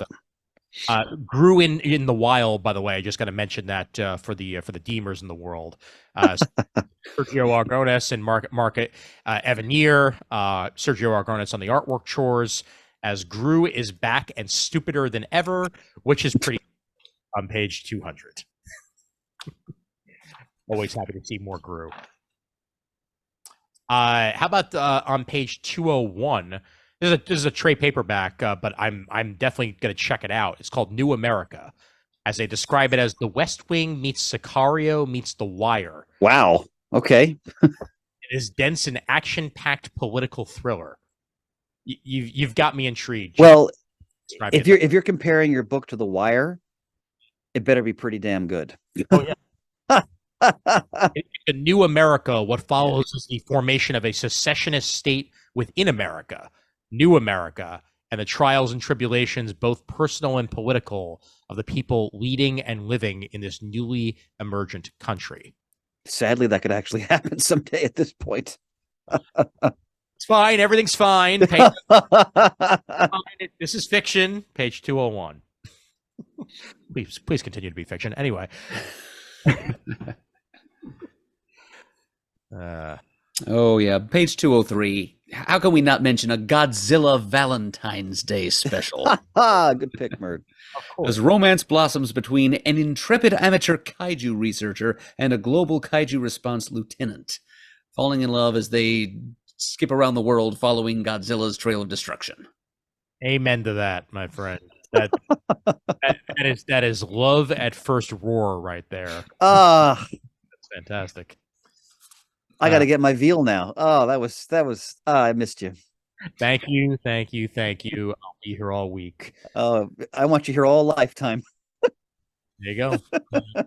211 of Star Trek Defiant, of course, on page 2. Superb. And both those series are magnificent. We got an annual for Star Trek. Oh, I missed that. Okay. Cantwell and Roman. It's focusing on the Romulan character Commander Sela. Excellent. Page 204.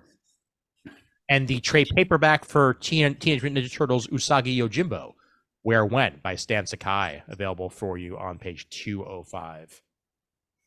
Scott Shaw's comics and stories about fandom, underground culture, the comics industry, talking animals, and a gonzo cartoonist and other stuff. That's a mouthful right there. But 50 years of Scott Shaw's writings and drawings of allegedly funny stuff for mainstream comics, all available for you in this About Comics spotlight on Scott Shaw. Well worth checking out for his historic work on page 206. For 200 pages of offbeat stories, with surprises and silliness from the depths of his archives. On page 207, something that might be of interest to Chris. It's a prose book from Abrams Press, Black Caesars and Foxy Cleopatras, A History of Blaxploitation by Odie Henderson. Nice. Well, we just lost Richard Roundtree. It's true. Of course, who played Shaft. So, Murd, I'm glad you pointed this out because I would have missed this. And I'm getting it. Got your back, my friend. Thanks, bro. Written by a film critic. Even better. It's a prose book. It's not a comic book, is it? No, it's prose. Okay. Right. It's not a graphic novel. It's just there's words. Page 2. It has words. And of course, how could I not mention out of comics, the comic in the entire catalog, Acid Chimp versus Business Dog one shot. Thank you. Spinning out of two previously published Ahoy series, Billionaire Island and My Bad by Mark Russell. Mm-hmm. Yep. This has Mark Russell and Bryce Ingman bringing us Acid Chimp versus Business Dog. Did Mark Russell write The Blue Flame? Yes. Oh, no, wait, that's Cantwell. Cantwell did. I'm sorry. That's right. I should have known that. Okay. Mark Russell wrote The Flintstones and other satirical things. But yeah, and the art is by Peter Krause and Steve Pugh, which is... Peter Krause. Fantastic. Mature themes, by the way, just because it's called Acid Chimp versus Business Dog. Oh, I thought it was for kids.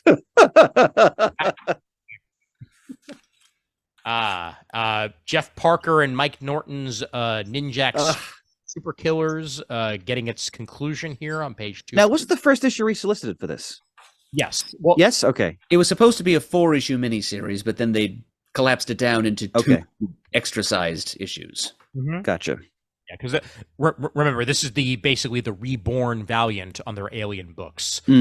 So anything that was solicited under Valiant was canceled, and now being resolicited in other forms under Alien. Gentlemen, alas, for me, the witching hour has tolled. We understand. Thank you for sticking with us as long as you could, my friend. Brother, hopefully in a few more years I'll be retired and I can stay with you as long as needed. I wish you both a fond farewell, and I will talk to you both very soon. Adios as always. Take care. By the way, Mart, I hope your show went well. Now, thank you, Chris. It did, and it was great fun, but I'm happy to be able to concentrate on other things now. Superb. I look forward to hearing about it later. Good night, friends. Take care. Bye. Good night, Chris. Take care. All right. We don't have to go much farther to get our next pick here, because page 216, the Archer and Armstrong Revival, Volume 1. The best buddy book of all time returns. Barry Windsor Smith and Jim Shooter, with artwork by Barry Windsor Smith. Collects Archer and Armstrong from 1992, issues 0 through 12 here. Mm-hmm. Happy to see it back in print in one form or another. And this is definitely worth checking out on page 216. Mm-hmm. Yep. Most recently mentioned on this podcast during that introducing episode about Archer characters. Mm-hmm. So we covered ANA number 0 there. All right. Onward we go to a spotlight on A Simple Truth by Kevin Sacco. New from the creator of the acclaimed graphic novel Josephine, A Simple Truth tells a story about a couple wanting a child and willing to go to any lengths to get one. Their paths take them on a dreadful journey that pulls them away from all that is familiar into the uncharted waters of international adoption. Kevin Sacco's masterful and beautifully rendered drawings poignantly tells the story about the personal heartache and courage it takes to bring a child home, based on his own experiences as well. A Simple Truth graphic novel available on page 219. Sounds like it's going to be a heartwarming tale. Real emotional gut punch. And here, from American Mythology on page 220, is an interesting concept. It's called Dracula After Man, written by Constantine Paradius and drawn by Gerardo Gambone. What if Dracula, who is, after all, functionally immortal, outlived the human race? Like, he goes into suspended animation for 1 million years, finds that mankind is all but extinct, and Earth has been enslaved by an alien race of invaders. And what does the Lord of the Vampires do when thrust into that situation? Well, read this and find out. You could probably also call this Dracula the End, and it would fit very well in there with Marvel's. Yep, that little exactly that little pocket genre of storytelling that Marvel's been doing. Mm-hmm. Reminds me a lot of that Hulk the End, actually. The SpongeBob SquarePants Mysteries Stage Fright hardcover, written by Nickelodeon and David Lumen. Yes, art by Francesco Francavilla. Wow. Whoa. Oh, it's an illustrated novel. There we go. So it's mostly prose with some pictures by Francavilla thrown in. That makes more sense. And after all, with a writer like Nickelodeon, I mean, how could you not do something great? But yeah, that it's Francavilla artwork even for the interstitials makes it worth checking out on page 224. If you're a fan in any way of SpongeBob, this might be up your alley. All right, scrolling down. Notzilla, page 227. Notzilla, beer makes him grow. Okay. That's a good like Bronze Age Marvel parody cover dress there. Yeah, basically. But don't know if the story is going to actually be, what's the word? Good. I have my doubts there too, Ian, but it's an eye-catching spoof cover, at least. Yep. And how about celebrating 50 years of Archie Digest? We get the Love Showdown 30th Anniversary Edition here for just in time for Valentine's Day on page 228. Yeah, that was kind of a watershed event for Archie. And it actually got the company some good press for the first time in a couple of decades. Yep. Very good point. Put it in the hands of anybody checking out at the grocery store for quite some time. Mm-hmm. Sins of the Salton Sea trade paperback collects the first 5 issues of Ed Brisson and C.P. Smith's crime noir story. The supernatural horror bent to it. This might be Chris's alley. I may have to point that out to him on page 240. Yep, a couple of our listeners have spoken favorably about this one. Might be worth a look in trade. Yeah. Well, love the actual dress of it all as well. Like, it makes it look like an old-timey novel. I appreciate it. Yeah. Great artwork too. We are in issue 5 of Mark Russell's Rumpus Room, illustrated by Ramon Rosanas. So trade incoming on page 243. Pay attention to that. Five Nights at Freddy's-esque action going on over there. And Working Class Wizards. Now, it says number exclamation point. I think they meant it one. Yeah, I think they must have had the shift key down. I think so too. But man, that was a good way to get my interest right there. Yeah, I mean, I still remember back in the 90s when some Daredevil miniseries by Frank Miller was being published, A Man Without Fear or something like that, and I remember it was solicited as number exclamation point of 5, and that being the 90s, I actually thought that they were publishing an issue number exclamation point. I wouldn't put them past them back then, definitely. Well, nonetheless, this is by Band of Bards Publishing. This is Working Class Wizards by Nick Goodwin and Chuck Satterley. That is Remember him? Because we do. Yes, we do. Monsters, Wizards, Barbarians, and Heavy Metal set in Chicago of 1976. Wow. Fascinating. A heavy metal guitarist in 1970 Chicago hasn't made the big time with his songs of magic, wizards, and elves. Let's see how he does with The Real Thing. All right.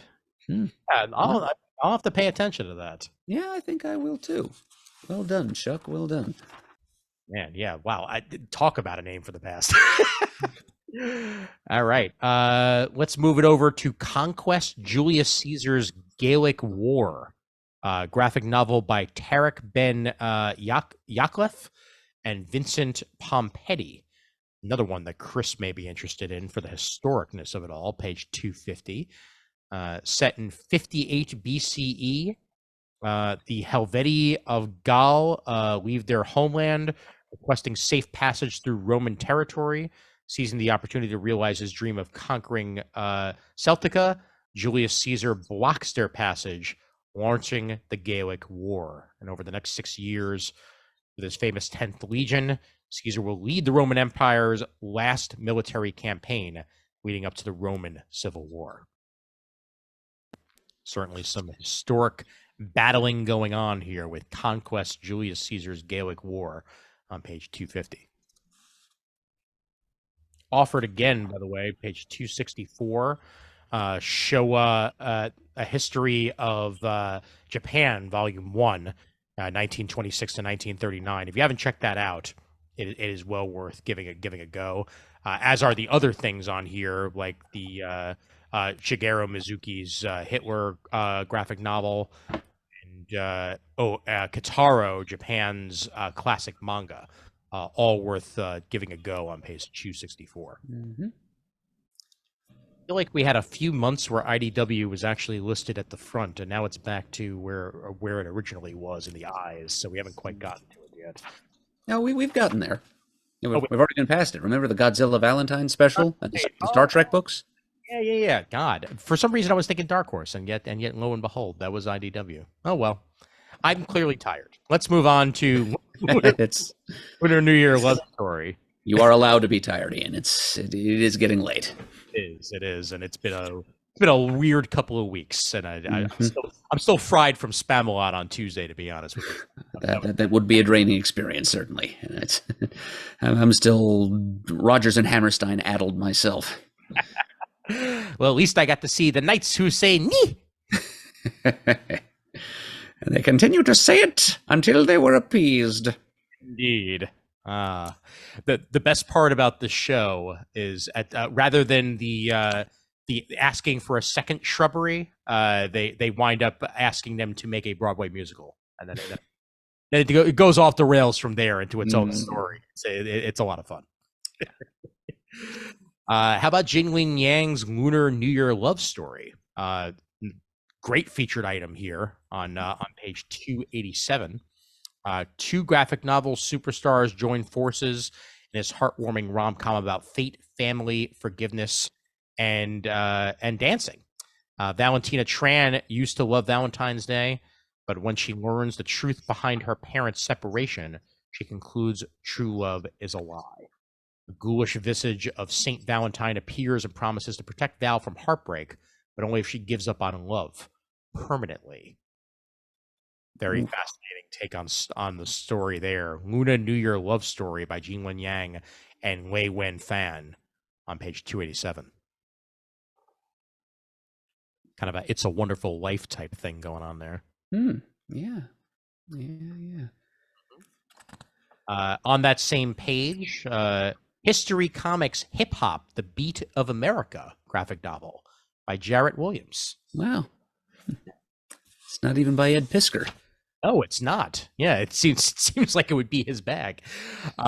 Witness the birth of hip hop and learn how this musical genre became a cultural revolution from its humble origins at house parties in the Bronx, where DJs mixed old records to create new sounds, to what it later became. And the pair take a day trip to the Bronx, where Aaliyah discovers the many unsung heroes who helped create the foundation of hip-hop. Oh, hey, I'm sitting in the Bronx. Anyway, History Comics, Hip Hop, The Beat of America graphic novel on page 287. I want to say Arnold Schwarzenegger and an Elton John golden book available. 291 and 292 for that. Yeah, they got Lady Gaga in there and the Golden Girls. Mm-hmm. Yep. And so on. Graphic Monday on that page, on that same page, next to all the kids' books. Vanny, based on first and accounts of the Sri Lankan conflict. You know, right next to the kids' books. Layout, baby. That's what we're talking about. That's the name of the game.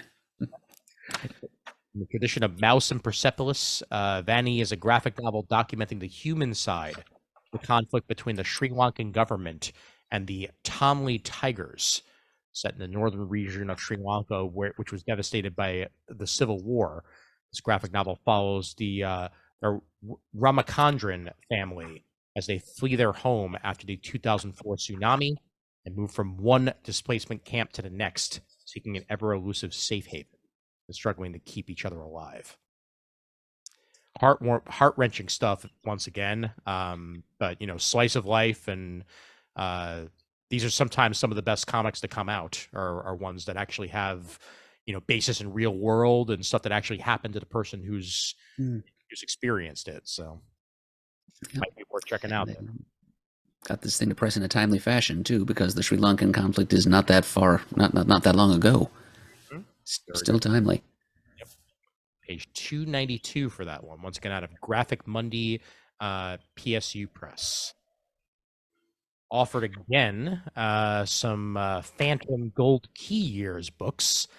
So if you didn't check them out the first time that they were offered, they're here again. Some nice historic Phantom books on page 297 by Bill Harris and Bill Wignante, with great covers by George Wilson as well to accompany them. It says the print limit will be 1,000 copies, but they're being offered again, so maybe they didn't reach 1,000 copies. And here's Humanoids killing us with sample pages again. Yep. Deluxe oversized edition of I Am Legion, though, by Fabian Nuri, and a man you want to show preview pages of, John Cassaday, because very few draftsmen out there better than John Cassaday, but yes, I will admit there's a lot of preview pages in this. Page 299. Yeah, but your point is well made, though. If you're going to be overloaded with preview content, it might as well be Cassaday's. Indeed. Yep. One of the best artists around, very much to this day. The Sword of Glass, Volume 1, also out of Humanoids. Sylvain Courgiat and Laura Zuccari. It's a fantasy epic, which returns in a beautiful new oversized hardcover format. In a world threatened by the imminent deaths of its son, young Yama lives a contented life as the daughter of her village's leader, when a mysterious sword made of glass plummets from the sky. It shatters her entire world and draws the attention of a power-hungry warlord. Her father and death and mother kidnapped. She vows she will have her revenge on the day she is strong enough to wield the sword of glass. Page 304. This is ripe to be turned into a movie. That sounds fast. Yep, some good-looking creature designs there by Ms. Zuccari. Excellent artwork too, man. The dynamic pose of trying to pull the sword out like that. Oh, beautiful angle. My oh my, do they print half the book? Okay. All right, you know what? I'm not giving this one the time of day, humanoids. You've made me want to skip. Page 323. This is clearly a horror book. Unknown Caller graphic novel. Because if there's one thing I hate picking up is phone calls from unknown callers. Years after a tragic accident, a man returns to his hometown seeking revenge. Is he driven by ghosts or simply the voice in his own head? The mind of Kevin Miller, creator of Recall, by Mako Paraguini, and letters by Keith Gleason. Unknown Caller blurs the line between reality and psychosis. Just because it's happened in your head doesn't mean it's not real. Second printing with a new page of art. Yeah, there's a weird looking title on page 328. Three-issue miniseries called Dear, D-E-E-R, Dear Editor, from Mad Cave Comics, written by Ryan K. Lindsay, a name I know best from his My Little Pony content, and art by Sami Kivela. A John Doe slaying lures a journalist into a world of political intrigue, a Wi-Fi-enabled grotto, and a station locker full of secrets. For Bucky, an editor of the crime beat of The Truth, it's all in a day's work, but he also happens to be a deer. Will he chase down his last story in this Antler Noir series? Oh my God, this is amazing. Perfect for fans of Black Sad and Chinatown, and he appears to be an anthropomorphic deer in an otherwise human world, just for added absurdism. I actually immediately think BoJack Horseman, quite frankly, because Definitely. Yeah, and how has this not been made before? Like it is a pun that's staring you in the face, and finally someone dared to do it. Yep, someone dared to build an entire story around it. So, brava, Ryan K. Lindsay. Oh my God! Just seems to be choosing anthropomorphic ungulates as his the theme of his career. Outstanding. All right, let's head further down. We've got out of Magnetic on page 338, Tezukomi, Volume 1. It had me at written by Osamu Tezuka, and then also Elsa Bourdieu, Valerie Mangin, and tons others here, celebrating the many popular creations of legendary Japanese mangaka Osamu Tezuka, as illustrated by a collection of some of the greatest comic creators in Europe. This 300-page volume contains 9 new stories with creator bios and a historical look at each of the original Tezuka creations that inspired them. Very cool on page 338. Certainly also nice to see some names you don't normally see with all the European creators involved. Jill and the Killers, 48-page issue 1 of 4 on page 342 out of Oni. It is rising star Olivia Quatero Briggs of Mary Shelley Monster Hunter and Roberta Ingranata of Witchblade and Doctor Who. Presents a new kind of game where even murder is much more than it seems.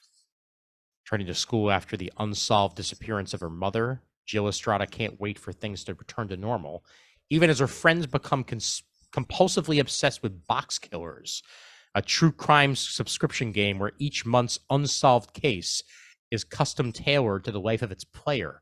There's only one catch. Jill's game seems to be all too real, and when her clues begin to connect to a series of disappearances in her town, Jill and her friends must uncover the truth between these mystery crimes.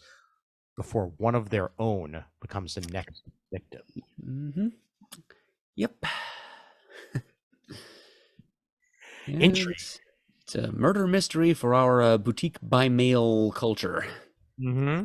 Yep, definitely. And I love the premise.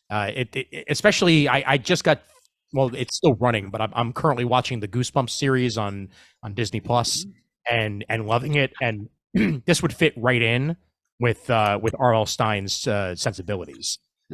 Just the execution of it all, and only a little bit more adult here from the looks of it. But yeah, this looks like it's going to be pretty good. Page 342. Oh, Mixie's PI. You make me laugh every time. Can do. 345. Ah, yes. Now, this was announced at the panel that I was at for the Scott Pilgrim anime, which, as we're recording this, is coming out on Friday. When you guys listen to this, it'll be have been out for a couple of days. But they're re-releasing Scott Pilgrim in multiple slipcase editions. There's this one, and there's also one that looks like a PlayStation. In its packaging that looks absolutely beautiful, and I'm highly considering getting that one if I do wind up getting any slipcase edition. But this is the Scott Pilgrim Precious Little Slipcase Collection. Well named. Indeed. Brand new covers for everything, and this is all 6 volumes available in one collection on page 348. If you have not read Scott Pilgrim, now is the time to do so. The anime looks fantastic. Yep, I've been meaning for a couple of years, actually, to reread that series, and it looks like I've got, well, not that I can see the anime anyway, because I don't have Netflix, but it's still, just for the sake of synchronicity, maybe the time has come for me to finally get around to doing that. 100% the case. Yep, definitely. Page 352, Blue Beetle Softy soft cover. This is the Dan Garrett Blue Beetle and the Will Eisner stories behind it on page 352 out of PS Art Books. So interesting to see the Fox Publications recollected in any form. And now we have that available to us on page 352. They're also doing Bullet Man and From Here to Insanity Magazine. Which is just a great name on page 353. Yep, originally published in 1957. Okay. Yeah. Scrolling down to another one that might be for Chris, page 358. The Crimson Sea, War Picture Library. Yeah, it does sound like Chris. Indeed. Donnie Avenel and Hugo Pratt on the writing and art chores. This story spans the Crimson Sea, which tells the tale of a younger brother of an officer, both survivors of the sunken HMS Grapnel, who feels he must step out of his brother's shadow with astonishing acts of bravery. There are 3 other stories in this collection. Pathfinder focuses on an Australian pilot joining the RAF. Up the Marines features tales of Royal Marine Commandos being sent on daring missions behind enemy lines. And in Dark Judgment, 2 rescued POWs are suspected of not being who they claim to be. Tales of war here all around for the Crimson Sea War Picture Library hardcover on page 358. We are just about into Mars, and here we are. There it is. And we are treated to the solicit for back issue number 150. Wow. Their oversized 100-page super spectacular sesquicentennial edition featuring Batmen of the 1970s, exploring the work of artists such as Bob Brown, Dick Giordano, Irv Novick, Frank Robbins, Walt Simonson, Alex Toth, and Bernie Wrightson, plus revisit Frank Miller's first Batman story. Man, Chris must really have been tired not to want to stick around to talk this one up. Yeah, I know. This is a milestone. Congratulations to Back Issue for making it to 150 issues. Here, here. And great cover art by Norm Brayfogle for the issue itself. And this looks like it's going to be a hoot and a holler. Just going into the history of it all, and I want to know about Frank Miller's first Batman story, and we're going to learn more about that and more within here. So good stuff. On that same page, by the way, it rose from the tomb, the 20th century's best horror comics. Rising from the depths of history comes an all-new examination of the 20th century's best horror comics written by Peter Normanton, editor from The Tomb, the UK's preeminent magazine of the genre. From the pulps and seminal horror comics of the 40s through ones they tried to ban in the 50s, this tome explores how the genre survived the introduction of the Comics Code before making its terrifying return during the 60s and 70s.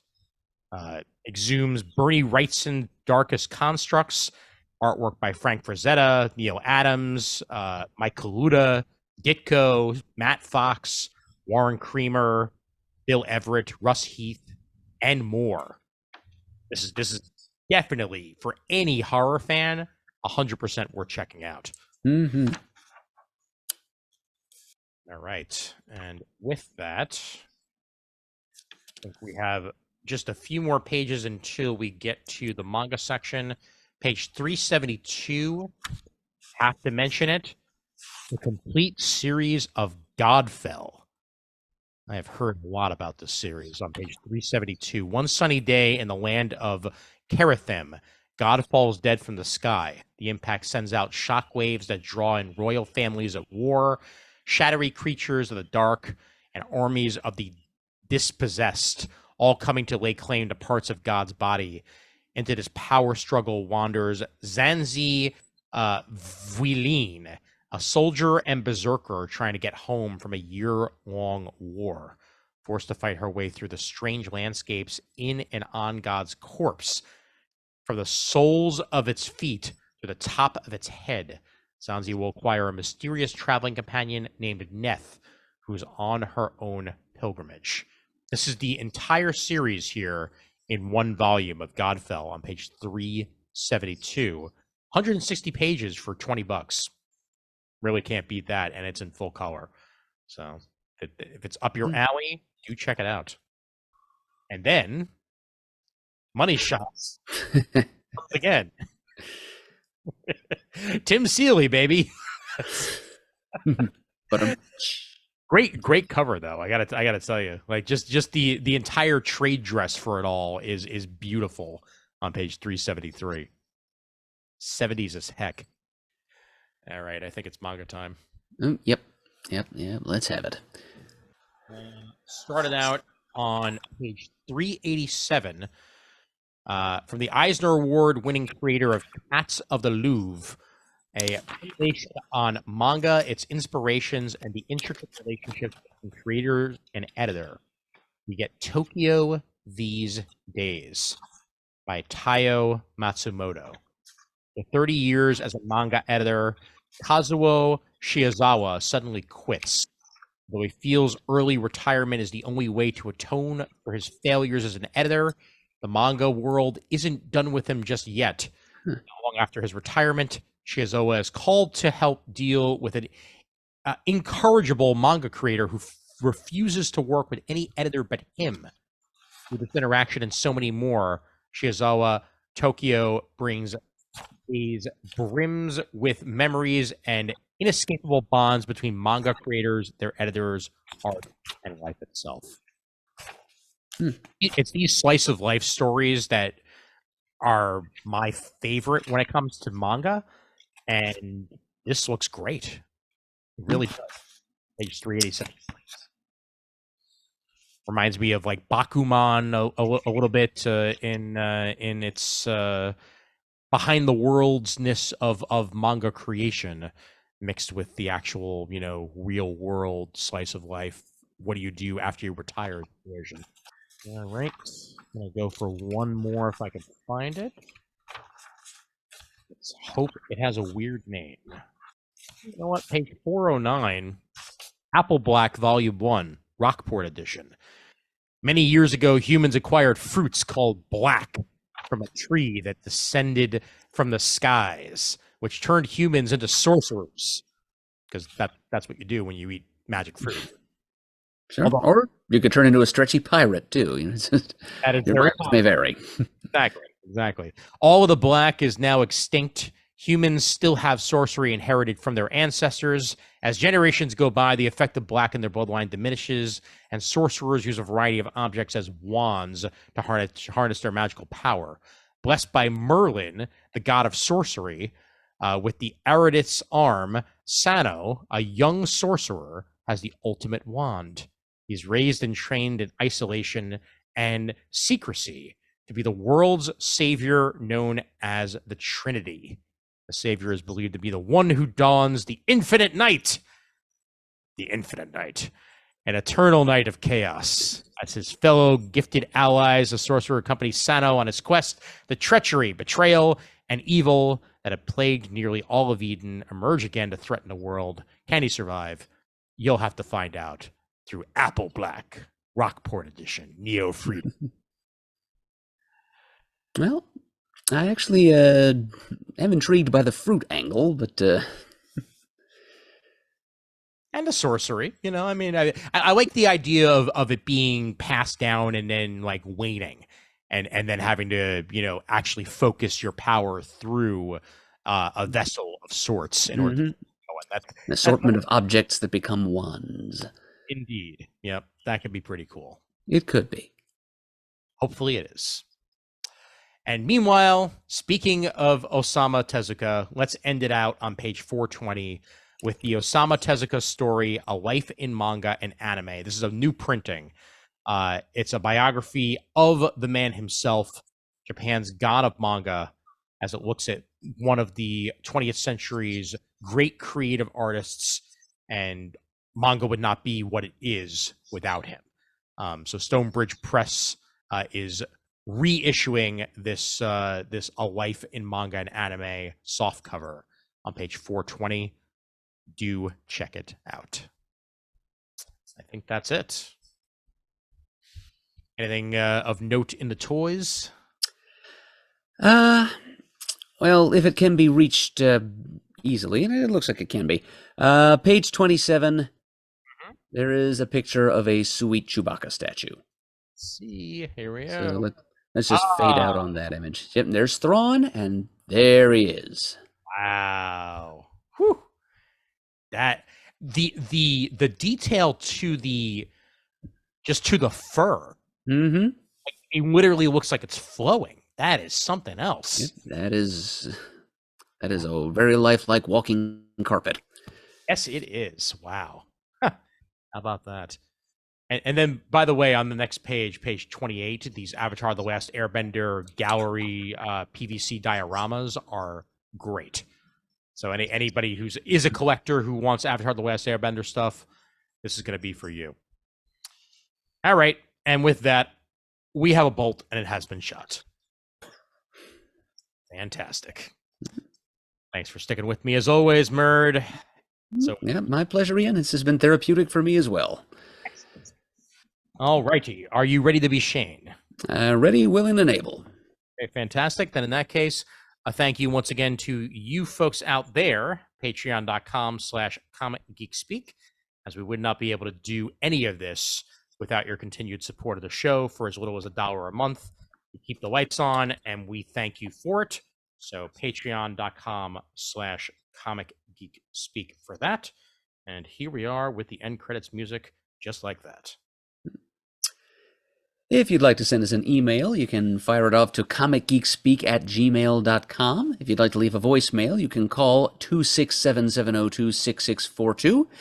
You can like us on Facebook and join our Comic Geek Speak super group there, where you can talk back to us about this and many other episodes of the show, or just start conversation threads about any geeky topic you like. You can also go to the comicforums.vanillacommunity.com, which is our original forum, where you can do much the same thing. You can follow us on Twitter. Our handle is Comic Geek Speak. We've also got a Blue Sky account set up, thanks to Ian. You can go to youtube.com/Comic Geek Speak to watch the video versions of our episodes, including these previews episodes. It's very helpful to follow along with the feed of images to show you. We give special thanks, as always, to all those of you who have donated monetarily to the show in the past. We truly appreciate it, and the show would not be what it is today without your help and support. And as always, we are uniting the world's mightiest heroes, one listener at a time.